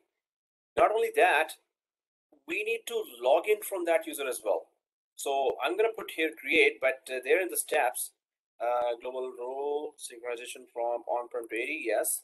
For the sub-step of that is at least once log in from this account. That's a very, it's like we can ignore it easily. But what happens is, and I learned it the hard way back, that if this account is created and you use it to do the synchronization without at least logging into this account once, then the synchronization starts giving weird errors and it doesn't work then. So then, reading all the forums, and somewhere down in the 7th forum at the second page, last bottom right, I saw that, oh, did you log in into this account and change the password? After that, it will synchronize, otherwise it will not synchronize. So that's weird, but Microsoft has put that condition that please at least once log in to this account for it to be used in the synchronization process. So, change BW. Okay, so what we're going to do is we're going to create another account that will allow us to start the synchronization process. We're going to give it the highest privilege, right, in the cloud. So I'm just going to go back here. I'm going to go back here in this Microsoft 365 Admin Center. Also, guys, when you are in the Admin Center, try to make friends with or get familiar with the icons here, right? So this is the icon here. In fact, we haven't gone through some proper introduction here. So this is the Admin Center, and remember this icon here. This is our headquarters, right? So it has all the applications admin centers as well, as it says here, admin centers. If we go up, first of all, so we see here home. If I click home here, home, it is home. Okay, so this comes here and it just gives you some kind of billing information, training and guides, office apps that you will be adding there, add user, reset password, so some basic tasks here, right? And you can add more cards here. This is just page as a card for information or monitoring information about anything. Then comes the users, and you have active users here, contacts, guest users, deleted users. If I go to the active users, so your one root user, you know why I'm saying it a root user? The first user. This is that user with which you have created this user account and you have registered to this subscription, right? So we can refer to this user as the first user or root user, admin, right? So this user also has full privileges to do anything, but it's by design that Microsoft will not allow this user to be used to do synchronization. Even if you try to use it, you won't be able to use it. It's just gonna give you errors unless they have changed it something last night so the thing is, you won't be able to use this user to authorize a synchronization. You have to create another user and give it the privileges, right? Okay, so throughout the course, I'm going to refer to this user as root user or the first subscription user, right? Okay, so active users there, contacts, and then guest users. Then there's teams and groups. You can create groups here as well, delete groups, shared mailbox. Then there are roles and role assignments. So we're going to go through all that. I'm just going very quick right now. Room management, sites for SharePoint, and billing. This is our area for licenses and billing and payments and credit cards. You want to start a support ticket here or settings. This is our domains area where we're going to add the domain from the Domain Registrar to our Azure Active Directory tenant. We're going to add a domain. So either from here or from within Azure Active Directory. And setup, it's just for setting up healthcare migrations or new features there. And then there's reports, productivity score and usage, and then health. This is also something that you need to keep an eye on every day. Service health, especially what's from Microsoft side, is there any incident right now happening here? Advisories are given to your exchange. Suppose you're getting a lot of complaints there. Hey, my exchange is not working, or my SharePoint is not working, or my Teams is not working. So you have to check first here. Hey, did Microsoft say that from their side? Is there any incident that happened? Are there any advisories that affect our users, some of the features in Microsoft 365? The service health area is very, very important to keep an eye on every day. Message center, all the messages come here, product feedback, and you can give your peace of mind to Microsoft. And the network connectivity. So our Microsoft networks or background data centers that are working fine are there. Then comes admin centers. This is where we will be spending more time. And security and compliance areas are there with obviously all the security features of Microsoft 365 applications and all the compliance with international standards. You can just add lots of policies, lots of tools inside compliance. But Azure Active Directory, Exchange. So if I click Azure Active Directory, as soon as you click Azure Active Directory, you can see that first of all, it's going to open in a new tab. Second thing, it's going to have its own icon, which is actually not showing here. Rush. Oh, okay. Normally it has that blue A icon here. So other than that, if I go back to the headquarters or this red box here, I can also go down to Teams here and open that. Why was I opening all this? Because I wanted you to get familiarized with the icons, but somehow the icons, okay, Teams icon is loaded here. So that's blue T here. I don't even see SharePoint in the admin centers. So my main point here again is there will be lots of applications here. I'm going to refresh that again. Maybe SharePoint and Endpoint Manager are showing here now for me. Okay, SharePoint is showing, but Endpoint Manager is not showing here. So I'm going to click SharePoint as well. It's still going to open another tab, right? And its icon is green S for SharePoint, blue T for Teams, and actually blue A for Azure Active Directory, but it's not showing for me. I don't know what reason. So remember that when you open an admin center, it launches a separate tab, and you have to get familiarized with the color and the way, the shape of the icons, right? Okay, so there's a question. Microsoft Zakir says that Microsoft 365 is centralized dashboard to manage Exchange 365, Office 5, Azure Active Directory, MS Teams. Yes, exactly. That's so. It's the 365 Administrator is that central dashboard that lets you go to different enterprise grade applications from here. So that's why I'm saying it's a headquarters. It's the main area that you first open and then you go anywhere else. But it gives you a centralized dashboard for billing and everything else as well. Okay, so I don't need SharePoint, so I'm just going to close that, but it opens as a tab and familiarize with the icons there because there will be lots of tabs there and it gets confusing after some time unless you're not really paying attention to, oh, this tab is for this application, this tab is for that application. So icons, right? Okay, so that said, I wanted to just go through this brief intro of Office 365 or Microsoft 365 Admin Center. Now I'll get back to the point here. Let's create another user account and give it global admin role. So let's do that now. And we're gonna log in from this account as well and change its password as well. So then our task will be complete for the synchronization process, right? So I'm back here. I'm gonna go to users. Within Admin Center, we can create users directly here as well, or we can create users within Azure Active Directory, but you can give licenses from here, right? So when you go to active users, then we will go through the wizard and you will realize then.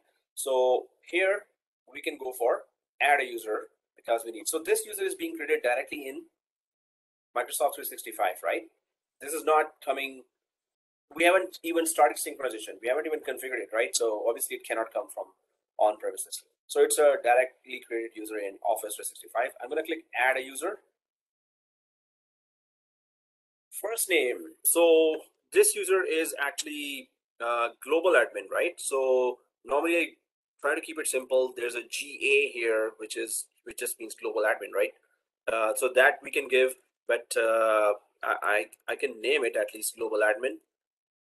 And display name also is there, tab, and then I go for pretty simple one, GA, because the rest of the domain name is still long enough. So GA is global admin. Up to you how you want to name it, but the name also shows it's a global admin. Once you have put in that information, then automatically create a password. Require this user to change the password when they first sign in. I'm just gonna uncheck that and uncheck this as well, right? I'm going to create a password, and I'm going to just create my own, right? Small ABC, capital C, shift 1, 2, 3 without shift 1, 2, 3. Guys, if we have to change it, we can change it to small XYZ, capital XYZ, and the rest remains the same. We can give any kind of alphabets there, right? Well, I've unchecked those two options, and send password in email upon completion. So if you want this to be sent to you in email, which email? Well, this is having Exchange server, so you have access to your own Outlook browser-based application, right? We're going to go there in detail later, but right now, I'm just going to click next. Never save. Okay, I'm just going to make it bigger screen now. Now you can see that your trial version contains 25 licenses, out of which we have used one, the root account, and 24 licenses are left. So we are synchronizing 390 users. But for our testing purposes, we actually don't need 390 licenses. We just need to check all the features with even 10 licenses. So 24 is more than enough for us. So one license out of the 24 we're going to use for this user. And when you say you're going to use to this user, so you can see what kind of Enterprise 5 offers 55 applications to you. If it was E3, you would have seen here maybe 30 or something. If it was E1 license here, Enterprise 1, then you would see 20 or 15 applications here. So E5 is the top package. It offers the most applications. If we expand this by clicking the down arrow here, so you can see Azure Rights Management, Common Data Service for Teams, Customer Logbox, Data Classification. Well, okay, Exchange, it goes on, and Advanced Auditing, Audio Conferencing, Defender, Bookings, it goes on, Defender, Gazella Pro, Planner, Staff Hub, Cloud App Security. So it's 55, right? Yammer. So it's a long list of applications. You don't want to give some application to a user. You can just uncheck like that. Okay, I don't want to give this user that application, but other applications it's good. So it's up to us, right? Zakir says, what if the applications are more than 55? So yeah, it is possible. And in that case, you can just give all 55 or 56 or 70 applications here to the user, or you can check or uncheck whichever you want to give and don't want to give, right? You have more than 55, Zakir? Anyone has more than 55 or less than 55 here?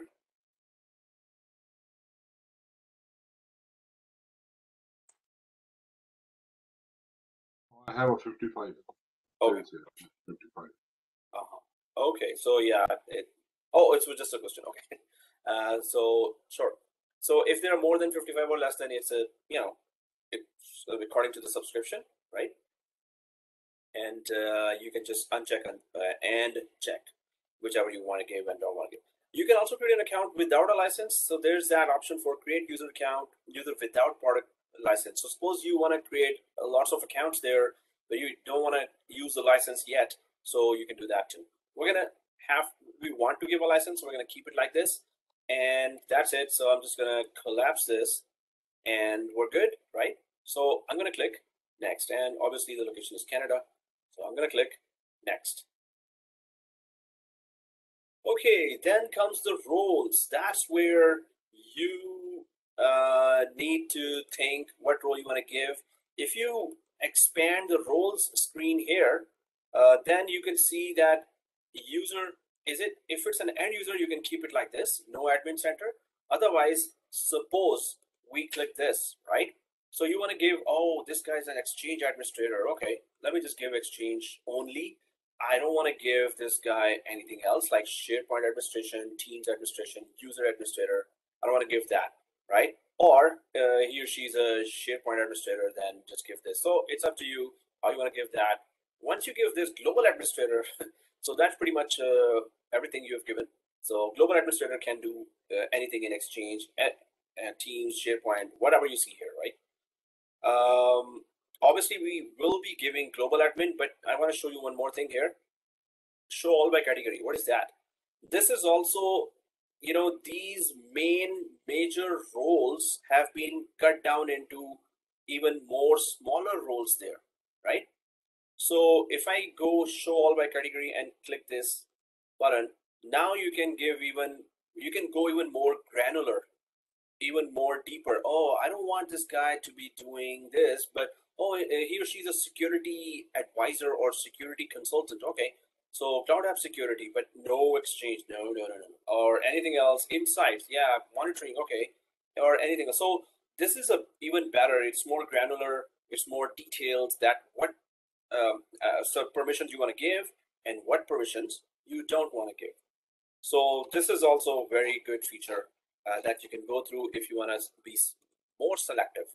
Otherwise, I'm unchecking those. I'm going to go up there and give this user global administrator role, right? So the information section also, this button also shows you that what permission you're about to give there. If you go for that, has unlimited access to all management features and most data in all admin centers. So yeah, pretty much you're the king or you're the queen here. So that's it. We're going to keep it as global administrator for this. And other than that, I'm just going to collapse this. And so select that global administrator. Other than that, profile info, right? So that's just your info, your job title, department, and cell phone and everything, right? You want to fill that, you can go ahead and fill that. I'm just going to collapse this information. So global administrator and click next.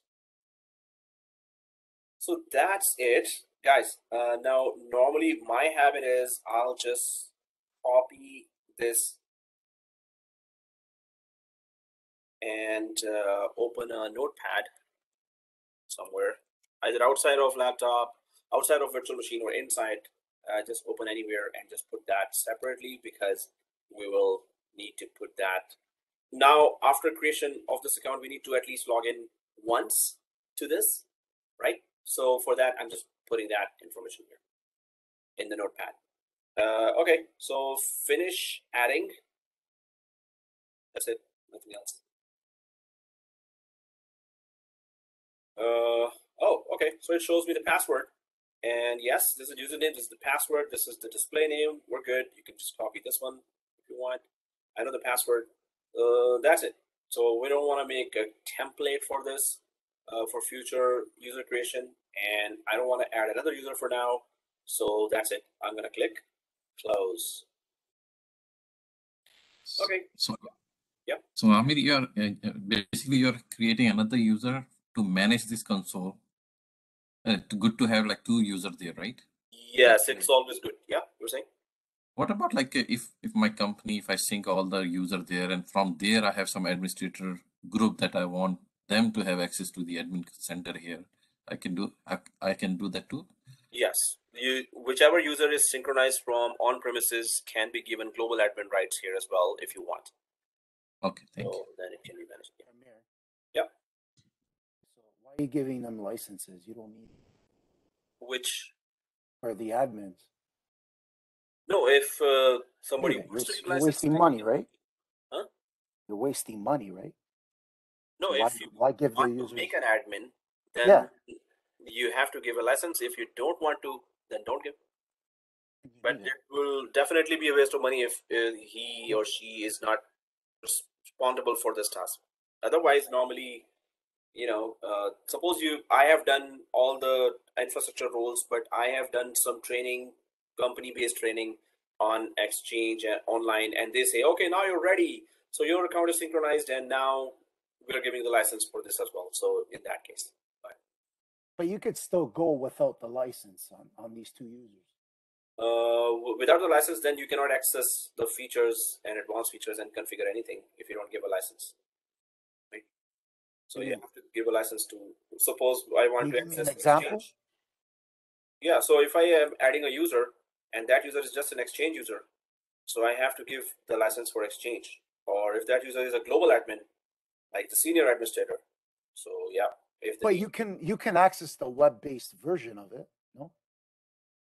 Web-based version of Exchange? No, of Admin Center. Not the apps, not the applications, the client applications. I'm talking about the web-based Admin Center. For Exchange, you're talking about? No, in general. In general? Yeah, so without license, we can access it, but we cannot do anything. That's fine, but you can add users. So why need a license? To make changes to the applications. So if I go there and I'm asked that, hey, go to Exchange and just create a mailbox, delete a mailbox. So how can you do that without a license? So you have to have a license to actually delete or create make any changes in the mailbox. Without license, you cannot even reach here. I mean, like, see all this. Or I want to just delete this guy or make changes. Without license, I can do anything. Right? So if you want privileges, you need a license. So remove his license and see what happens. Global admin? Yeah, no. Admin. Oh, whoa, that's the root account. I don't think it's gonna let me even do that. This is the account attached to subscription. Copy the account. But make a copy of it. Let me just go there. Hey, then I have to recreate another account if something happens to that. So let me just you can copy it. No? Copy from where? So see this licenses. Remove it and uncheck. Save. Now log in. You know what? I should do that for global admin because this is my subscription account. But okay, since we're proving a point here, so now I have removed this. Oh, I do have a global admin, so I'm good. I'm gonna sign out now and sign in, right? Yeah. Thank you for doing this. And then I'm gonna log in from this guy who has no licenses now. So no privileges, obviously. No licenses to access application. Did I remove everything? Well, look at that. Yeah. So log in. That, eh?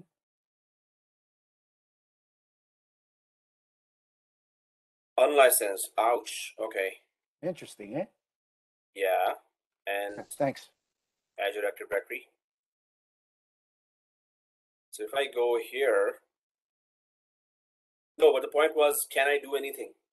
Yes, Amir, I think you can do everything. You have unlicensed yourself, so you don't have any mailbox and such kind of other features. You don't need it, right? You wouldn't need it. Global admin role, you can perform the management task. Yeah, management task. Yes.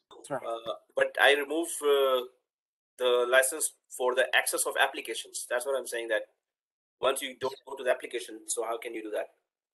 But let's say you want to create a team site. You can go to Teams admin center and then you can create it. You don't need to go to Teams app, right? Yeah. So if you want to create a mailbox for a new user, so you just need to go to admin center. You don't need to go to Exchange Center.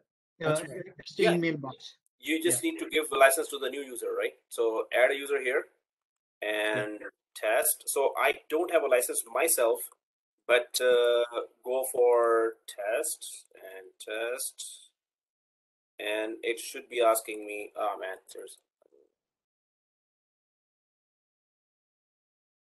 and I can give a license to anyone else. Yeah, which is more important than you, right? Yes, exactly. So you're saving money. Yeah, but when I don't have a license, so I should not be able to access those applications, right? You don't need to. But yeah, just to give the license. Okay, now I get your point. I'm here and I'm giving others, but I can't do anything myself here, right? That's what your point was? Okay. Yeah. So you can control the admin center of different apps, Exchange, SharePoint, Teams, Azure Active Directory, but you can't have any mailbox or any team site or troubleshooting and everything. So at least, I'm here and handling for others anything here. Okay. Yeah. Let's say, for example, an accountant needs a billing administrator rights. So you can just grant in billing administrator rights. You don't need to assign a license to. Yeah, so giving rights and privileges we can do from here, but we cannot do configurational changes. We cannot do troubleshooting. You have the global you can do it. You can do the configuration changes as well without licenses. But if we have a global, you're having two things here: licenses and global admin privilege as well, right? So we're adding both. If we don't have both, if it's an end user and it doesn't have a license as well, then obviously we cannot do anything. Then obviously, yeah. So if the role is there, yes, you're right. So it's my. You're saving money. Just to save money, yes, you're right. Exactly. To give others anything, yes, you're right. You're welcome. Thank you. Okay. So let's go ahead, guys. I didn't face that situation before. In fact, so that was like harder to understand that why would you want to remove from an admin, but definitely your point is good. That hey, why are you giving even account, global admin account to this guy when so much administrative task can be done without giving highest privileges to that guy, right? So that's a very good thing. Okay, so yeah, that's another point. Very good point made. Thank you, Sal, for that. Okay, so I've given the rights here. And did I give the role here as well? Out. Yeah, global administrator. Okay. Just want to make sure that I have that. Okay. All right, guys. So let's go ahead and let's try to sign out and sign in, right? So if we don't, now this sign out and sign in had been proven again and again that it is needed, but sometimes student told me that, hey, that I was able to do the authorization of this synchronization without signing into the account, but majority of the time we got weird errors that were not pointing to, hey, log out, log in, that's it. So in order to avoid that kind of a surprise error, and that doesn't lead us to anywhere, why don't we just simply sign in and sign out again? So global admin, I'm just going to go ahead. I know the password for that. Obviously, it's a class password, and this is the email which is already here. So I'm just going to sign out of the admin account and sign in from global admin.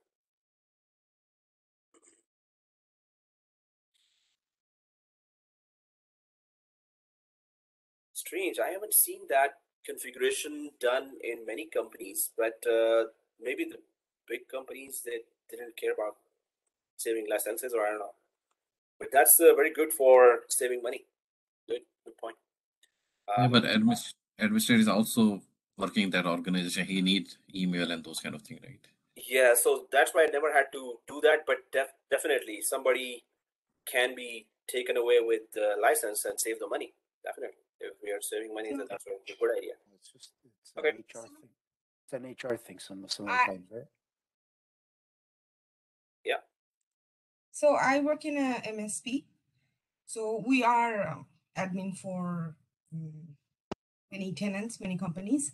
So like we don't terminate remove the users on 365, but we just disable the account. But to download their OneDrive, we have to have the license. Yeah. So any application related stuff, we have to have that, but definitely we can save money that way. I never had to do that, so never got my mind on that why would I remove an admin's license? But definitely that's a good thing to know.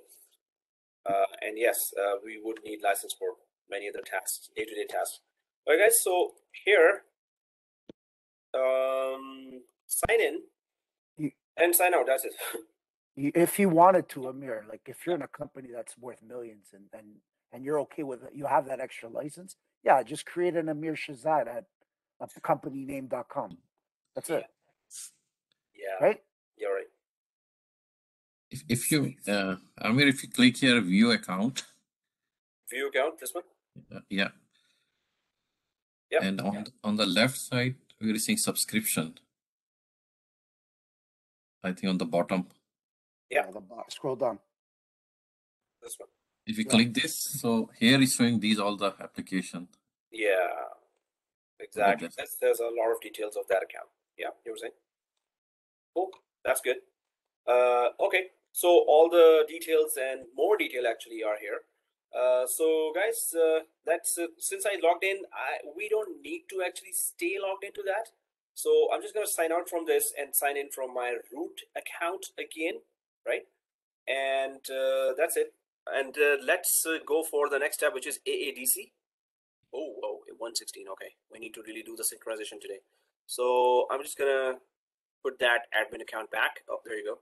So admin is there, and small abc, ship 123, ship 123. All right, we're back. So we don't need to stay logged into global admin anymore. We just logged in once. We're good, and we're just going to go ahead with the next step. So if I go back here to the steps, yeah, synchronization from on-premise, so we need that, and also that just log in once and log out. So we created the account, gave the privilege, and then log in once and log out. That's what we did as well. Now the next step is this: download the AADC to the VM and then run it from the VM. So we have the highest privilege account here for authorization of synchronization. We already have a highest privilege account administrator in our on-premises environment. So when the wizard asks, hey, who's the highest privileged on-premises? So we will be typing there the domain name, which is on-prem /administrator.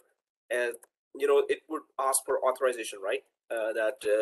Give me the highest accounts on both sides. So that would be on-premises. Obviously, the name on-premises there. And here it would be GA at, the long name. So I hope I have that here. Yeah.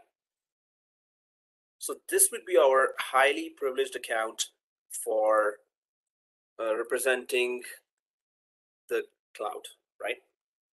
So these are the two accounts it's about to ask now for on-premises, higher privilege, and the cloud. So let's do it.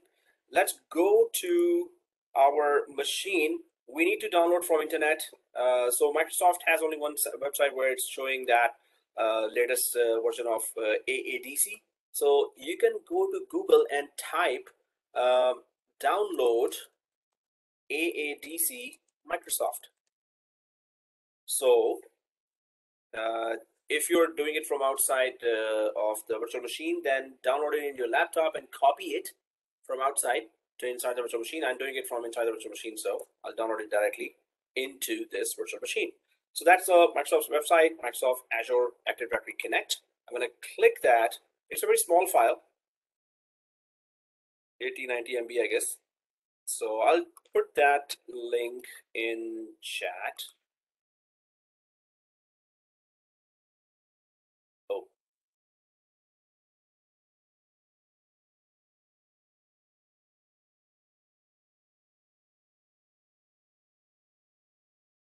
And here as well. Oh, yeah, there were some chat there that I didn't see, sorry.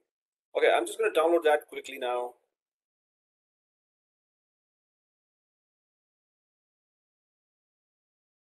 Hey, Amir, just a quick question. Yeah, sure.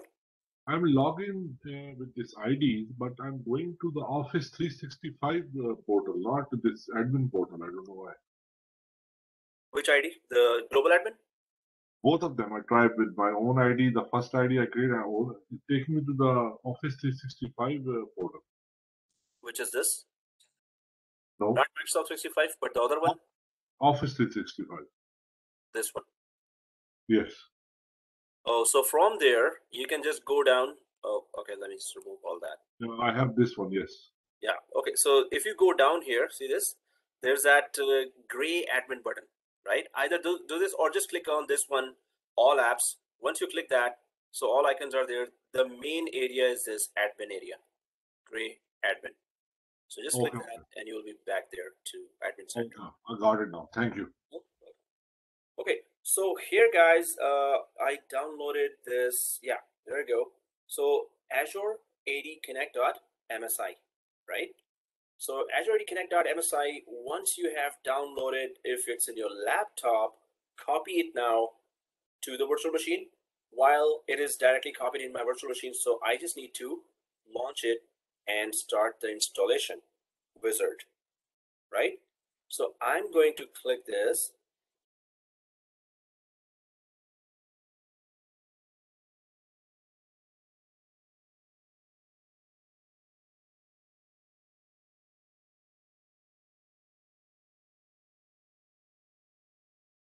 And there's the wizard. See this, guys? So this is the star kind of icon. Welcome to AzureAD Connect, right?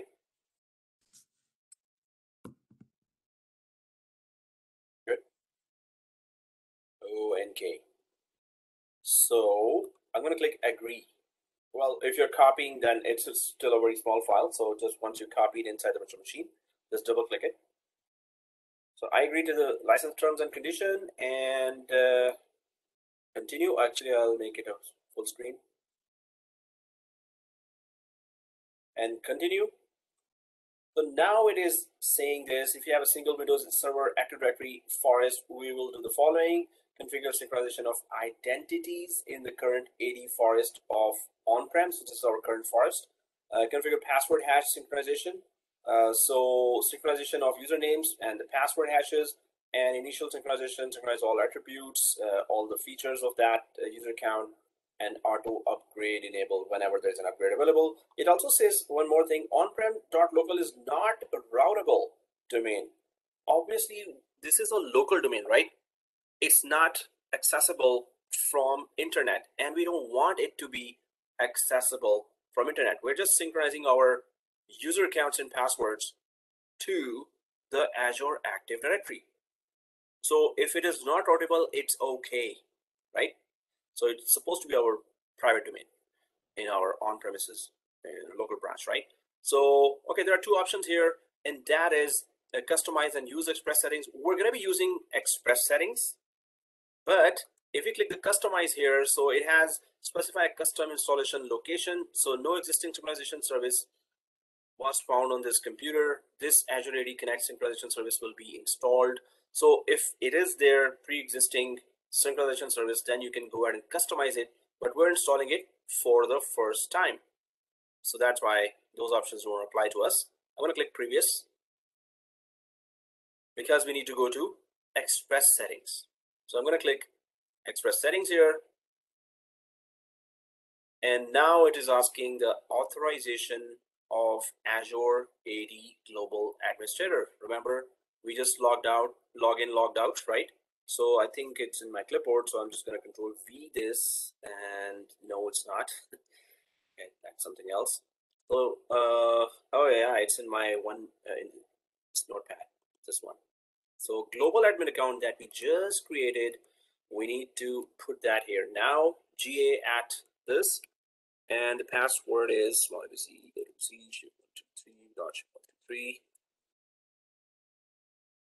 All right, so it's going to go up there. Obviously, our internet connection should be good from within the machine, and it's going to just confirm with Azure Active Directory, hey, is that your account or not? So I'm going to click next here. Connecting to Microsoft Online to verify credentials. Retrieving directory, examining domains. Okay, we're good. So our Microsoft 365 global admin account is good. Now it's asking, hey, what is your highest privilege account here in the local on-premises domain? So we need to give a domain name / username. So it is on-prem back. Either you put .local or without .local is also okay with the suffix. So / administrator, right? And press tab and go for your class password or whatever password you chose. Okay, so on-prem / administrator, and the password is this, and it should be good as well. So both sides, yep, it's good. Okay, we're good, right?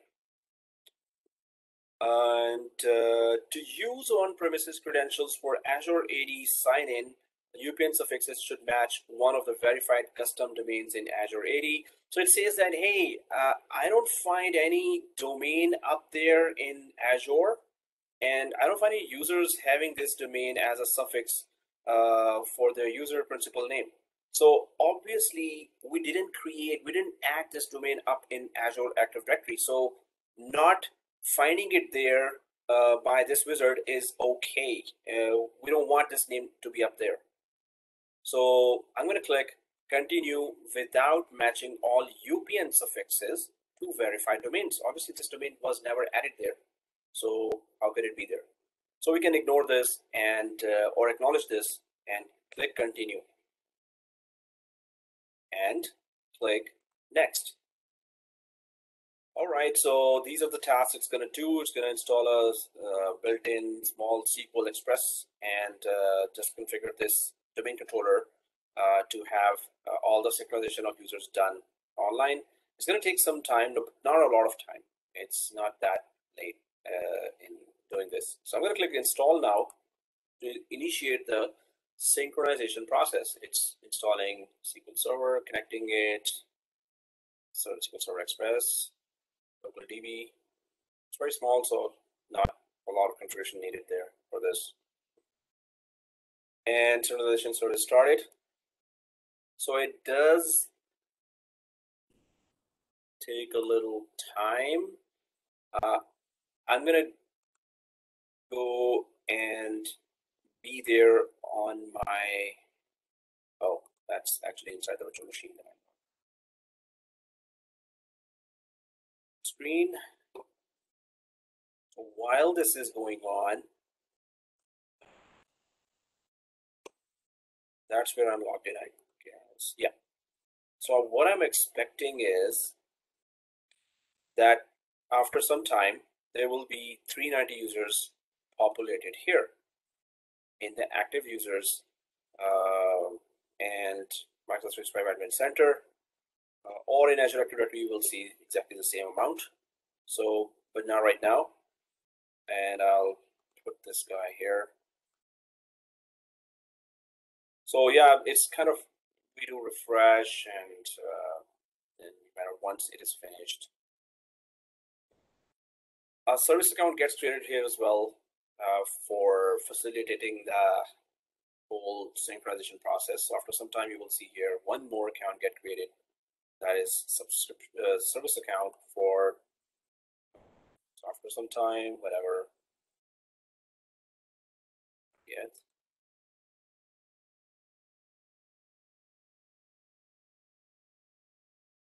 If you're sometimes the user's internet, end user's internet, home internet is too slow, then it gives error. Normally it works fine. It doesn't require a lot of bandwidth. So try not to watch Netflix, Squid Games at that time, or tell others, hey, stop the internet usage. Sorry, Amir. Yeah.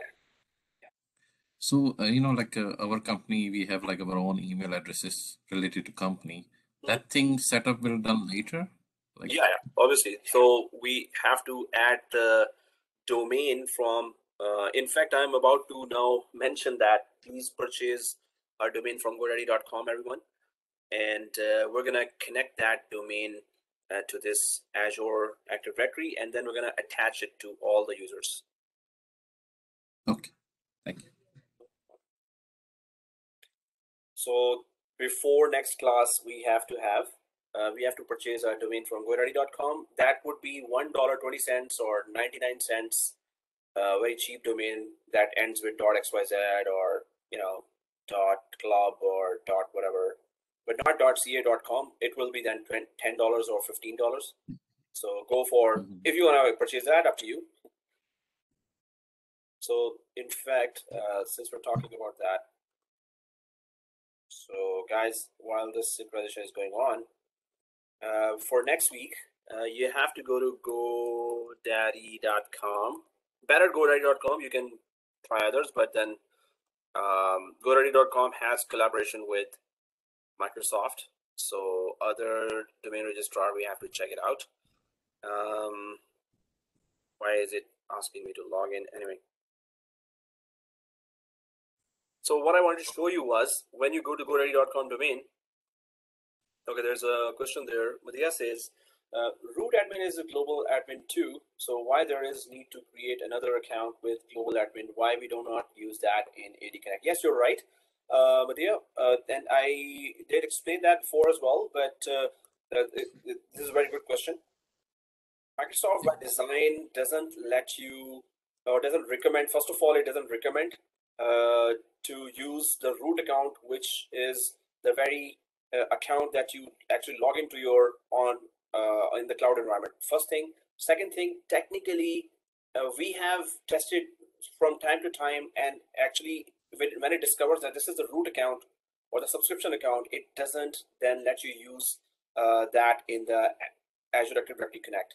So it was the case before. If Microsoft has changed that feature that now you can use this account for synchronization as well, then I'm not sure.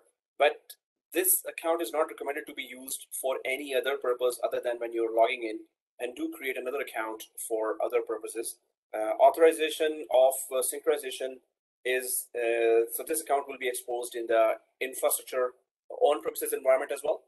So better not expose the subscription account that is connected to our billing and credit card to be used for any other kind of service, right? So that would be the main reason. Other reason is technically, when we used it, Microsoft, it just gave us an error that this is a root account, you cannot use that. Technically, Microsoft also has blocked it for this particular service of synchronization. But you can test it and let me know as well if Microsoft has ever changed that feature. So then, yeah, we will know as well. Okay, so guys, you can see that it is done here. It may or may not show right away all the 300 users up there. So it says the configuration is complete. You can now log into the Azure Office 365 portal to verify that user accounts from your local directory have been created. Then do a test sign into the Azure portal. Active Directory Recycle Bin is not enabled. Recycle Bin is just a feature in Active Directory too. To recover deleted accounts within 120 days instantly. And Azure Active Directory is configured to use AD attribute. So some attribute-related information. If I go back there and refresh now, so, there you go. Okay, so all accounts are showing there. Good. Yeah, it goes on. But now you can see that the on Microsoft domain has been attached to this. And you can see that 30 October 2021. So we want to get rid of this free domain name. And we need to actually get a proper company domain name that we will pretend that the company has purchased from GoDaddy.com, while it will be actually our some domain. So once the accounts are created, and they're all unlicensed, obviously. So obviously, in the next week, we're going to go with lots of testing here as well. Some of the testing we can do even now. Well, time is limited, kind of. So let me just explain one what I was just talking about just now. That guys, for next week, please purchase a domain before the next class. And how you can do that, you can go to GoDaddy.com, right? And then you can just type, suppose any name, Bitcoin dude 2080. Okay, I'm just coming with some name. And if you click search domain, so then oh, $2.ca. Are you kidding me? So .com, 0.1 cent. I would just go for that. So first year you can purchase that domain with you know, a .store or not very famous domains, 99 cents you can see here, right? So make sure that when you're purchasing that, when you are about to purchase, then it does not add any other extra services, and it doesn't go, so 99 cents per plus tax would be what, $1.20, right? So it should not be $10. Sometimes students select that and they don't actually realize that on the checkout it is $10. So just uncheck all the other extra services that they may have checked. Do you want this? Do you want this? This is good for you as well. So uncheck, and just simply check out with $1.20 for 1 year. So please purchase that domain so we could all see and do that lab of how to add a domain from a domain registrar to Azure Active Directory tenant. Right? I mean, just a quick question. I have my account. I buy every 5 years. I can use that? If it's connected to company, no. It's, no, I'm just using it as my email. Oh. So I have a domain plus my email. Like we're going to be experimenting, so if you feel comfortable, and it's just a DNS records that's going to be added to your DNS page of that domain. Okay. It's going to be attached to, actually, you know, it's going to create its MX and other email related and Teams related records, CNAME records as well. It might not disturb your email if your domain that you're maintaining is actually used in business as well. So it might. So I have this GoDaddy, which I buy for $90 for 5 years, and I have a Bluehost, which they are hosting my what do you call that, my virtual machine email. Yeah, okay. Emails. Oh, okay. So, well, if you're like, it should not do anything wrong to the DNS records that you already have.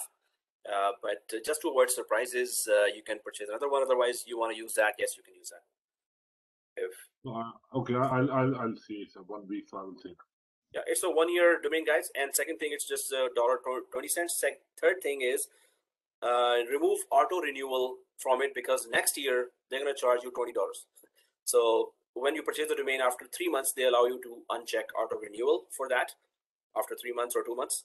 So just keep an eye on that. Otherwise, it's better to go for another domain to avoid any surprises with current structure. Okay, so email, how do I get access to? Oh, okay. Now, guys, this is one thing. Second thing is that we have synchronized. So hopefully you would have bought that domain. If you have any issues, then just put the screenshot on the WhatsApp, and we can help you out with if you're stuck with something, right? If I go back to this, so 138, okay. What we can see here is I can just log in from, I can test logging in. Now, why am I testing logging in, and what password am I using? Remember that we were talking about that script? That script created a password for every user.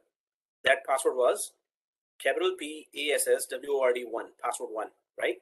So what I'm expecting is that when I try to log in from Aisha Behari here account, right? This is synchronized account, right? So when I log in, the same password 1 should be the password for this account, and I should be able to log in from that, right? So I'm just gonna click that, and I'm gonna sign out from admin. I'm gonna log in from this account just to check if I can log in from the same password that is there in the local on-premises Active Directory, which is password 1. So let's log out from this and log in. I'm just gonna go ahead and log out, sign out.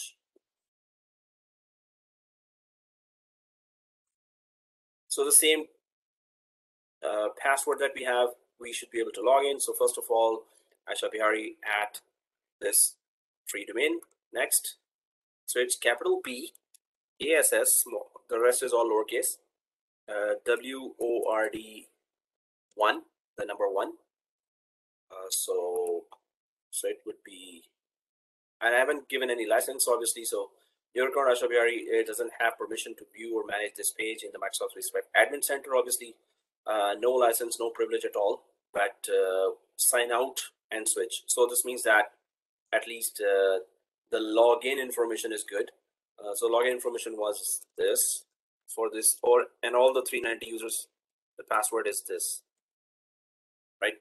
So this is the on-premises password that is synchronized up there in the cloud as well. And that's a good thing. So that's one test. I'm just going to sign out from here.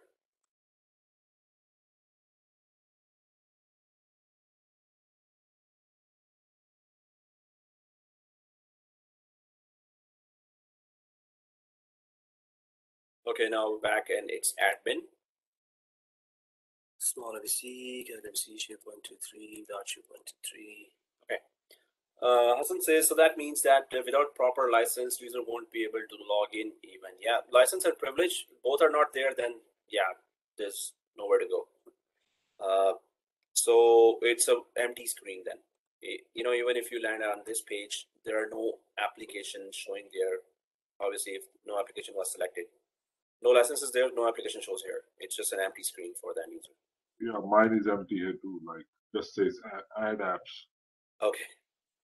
Okay, cool. So yeah, we can give license to some of the users. So if you're logged in back to your admin account, so how about we give license to first 5 users? 1, 2, 3, 4, 5, right?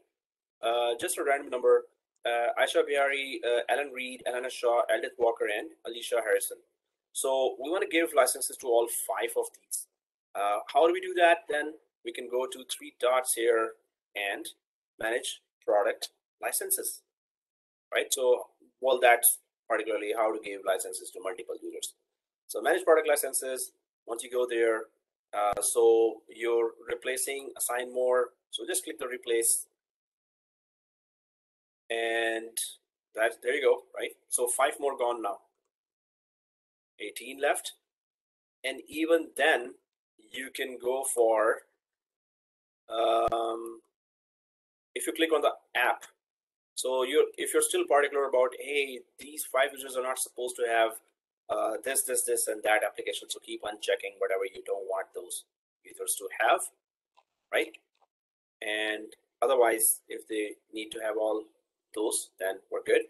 So replace, give, and simply just save changes, right? So these are end users without any extra privileges, but now they can use all the, or whatever number of applications you decided for them. They can see those. So now after this, when you sign out, sign in again, so you will be seeing all those applications on the left side of that user. Like I have this, I have all 55 applications. If I click this, all apps here, so that's then the application list, and it keeps going, right? So all apps, Office 365, all apps, and tips. So these 2 sets will show actually all the applications. Okay. So we've given licenses to 5 more users, so 18 licenses left. So okay, Hassan says in the chat, so all these 25 licenses are free for 180 days. Oh, whoa. No. So 180 days license is this for the operating system, which is totally different. So this is just for this Windows machine, right? And those licenses are for 30 days as per our free trial subscription. So online licenses have nothing to do with this 180-day Windows Server 2019 license. This is just local. And online where we are, that is totally different. So I was actually logged in within the machine. So these are just in the cloud, Microsoft 365 licenses. These have nothing to do with this 180-day license. So basically we are for here 30 days. Okay, guys, so 144. So for next week, what we need to do is that those who haven't done all the lab, please repeat the whole thing. My suggestion is to create another environment, replica environment. Those who have done with me the lab, still create another virtual machine with a separate name, separate IP addresses, and go through all the steps, total replica environment, right? And repeat all this till where we are now, do the synchronization. And second thing is to purchase the domain. So tasks for next week, I'll just quickly put those here. Tasks before next class.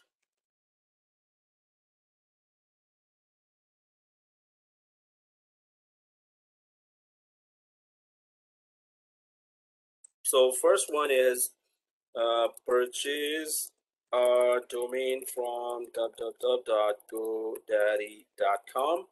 I don't have shares in that company, so I'm not recommending because of that. But Microsoft has collaboration with that, and it's an automated process to do this. And second thing is, oh, thank you, sir. Thank you, Sal. Okay, so purchase the domain from godaddy.com. Second thing is, please create a replica environment, a separate one for this lab, and repeat all these steps again from scratch, so you could have a better, you're more comfortable with synchronizing users to the cloud, right? So when we create a new account with the E5, do we need a new email?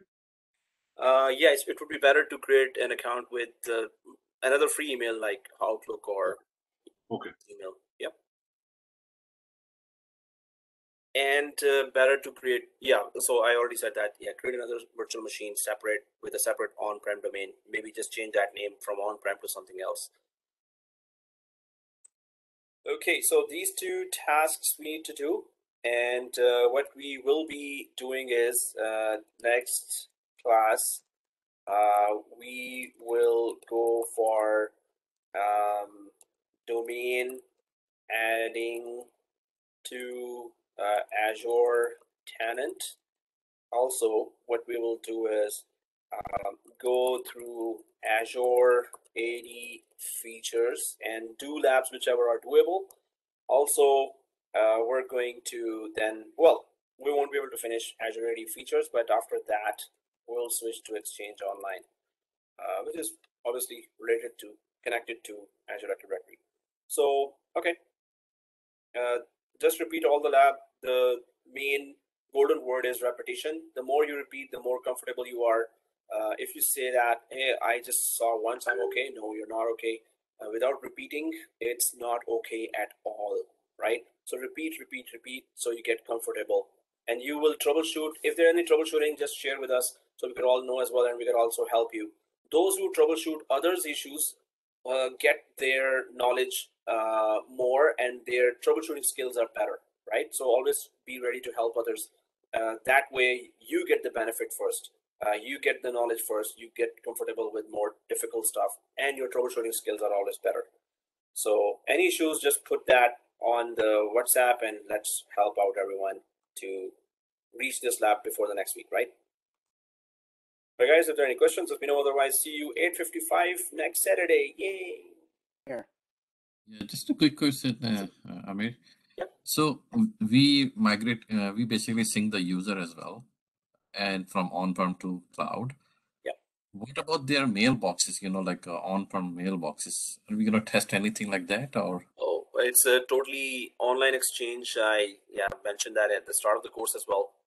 So we're not going to be installing Exchange environment and moving mailboxes. That's totally only Exchange course. I would do that if there's only Exchange course going on. There are 4-in-1 course now, so totally online. I'm covering now. But if you want to know how to install Exchange and until installation and configuration, but not migration still, so I have other videos which I did in George Brown. Yeah, only migration part. So at least when we apply for job anywhere, we can say we migrated user, with their mailboxes. Yeah, then this 4-in-1 has already a huge amount of topics, and this is very time consuming to go for this. So when I launch the separate exchange course, only if there are 5 or 10 students, then I can show you all that too. But here it will take 2 or 3 classes just to do that, where I can cover lots of topics of 4 courses. Any other question, guys? Right. Yeah, Amir, Sal, can you put the PowerPoint presentation? Oh, I didn't use that today for this. And drawings. Oh yeah, drawings. I can. Yeah, give me the drawings. I changed the background color if you noticed. It's good for my eyes. Oh, okay, sure. Yeah. It's for your account that you've done that? No, for everyone. Okay. Yeah. Really? Yeah. Is it done for me as well? Yeah, look at the colors.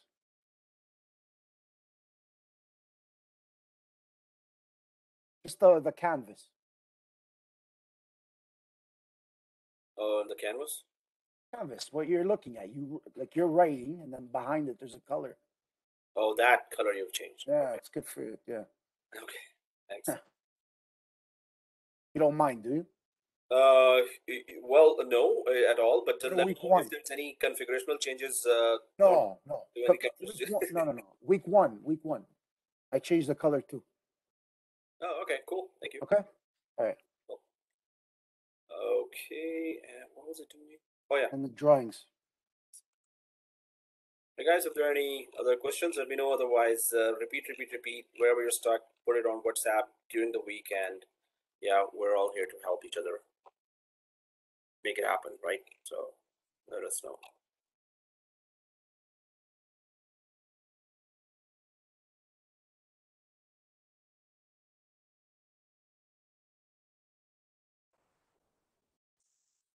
So yeah, if we're done, then yeah, see you 8:55 next week.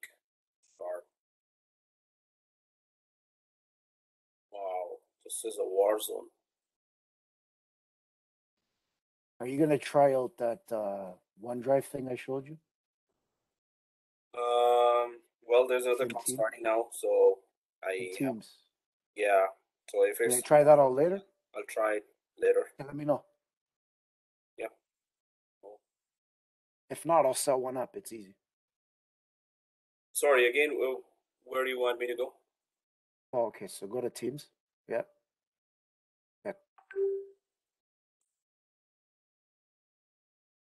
Are you adding that app there? Yeah. For go to Activity. For Google Drive? Yeah. But that's where you could put our videos. Yeah, I was just trying to put it on OneDrive because I have 1 terabyte OneDrive, right? So that's more than enough. So I'll just share it from there. How are you gonna upload it? To OneDrive? No. How are you gonna upload it on Teams? So well, then I can just share the link. For OneDrive, I can share it to anyone. Yeah, but you can create it within here, is what I'm trying to say. Okay, you want to add the app there, right? Yes. So, where's the OneDrive app?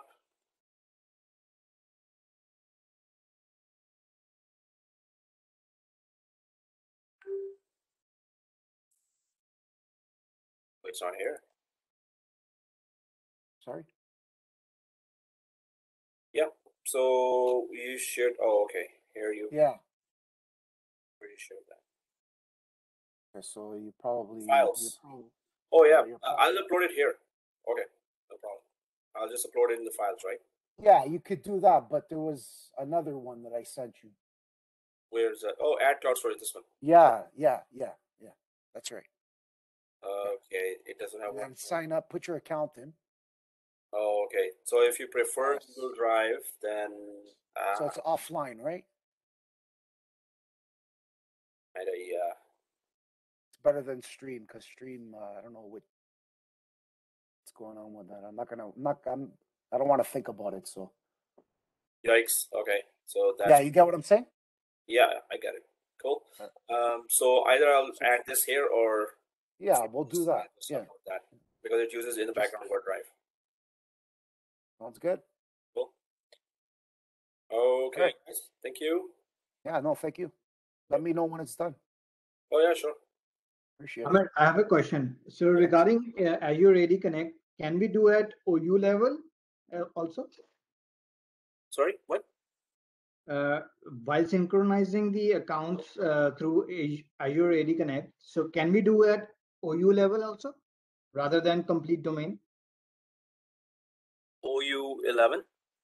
OU level, OU organization level, level. okay. Organizational units. Yeah. Normally, organizational units do not go up. It's the users and groups only. So unless they've added the feature, you know, whenever I say something and then I realize, they've added that feature, seriously. So otherwise, no, normally you will see users and groups there, not OUs. You can just No, have your own folders. let's say I create a OU and I have put 100 user in that OU. Okay. So I just only want to sync that OU, test OU, not the complete domain. Yes, that's part of the actually next class as well. Very good question. Okay. And I will show you then just that OU, all the users should go up and other OUs should not go up. Yes, we can. Has left the meeting. Yeah. Cool. Yeah, we can do that. Sure. Okay. So that will be a lab also I will show. Okay. Okay, guys. So see you next week. 5. Did I say 5? 8:55 sharp. Yay. Okay. Bye bye. I'll just suspend this machine.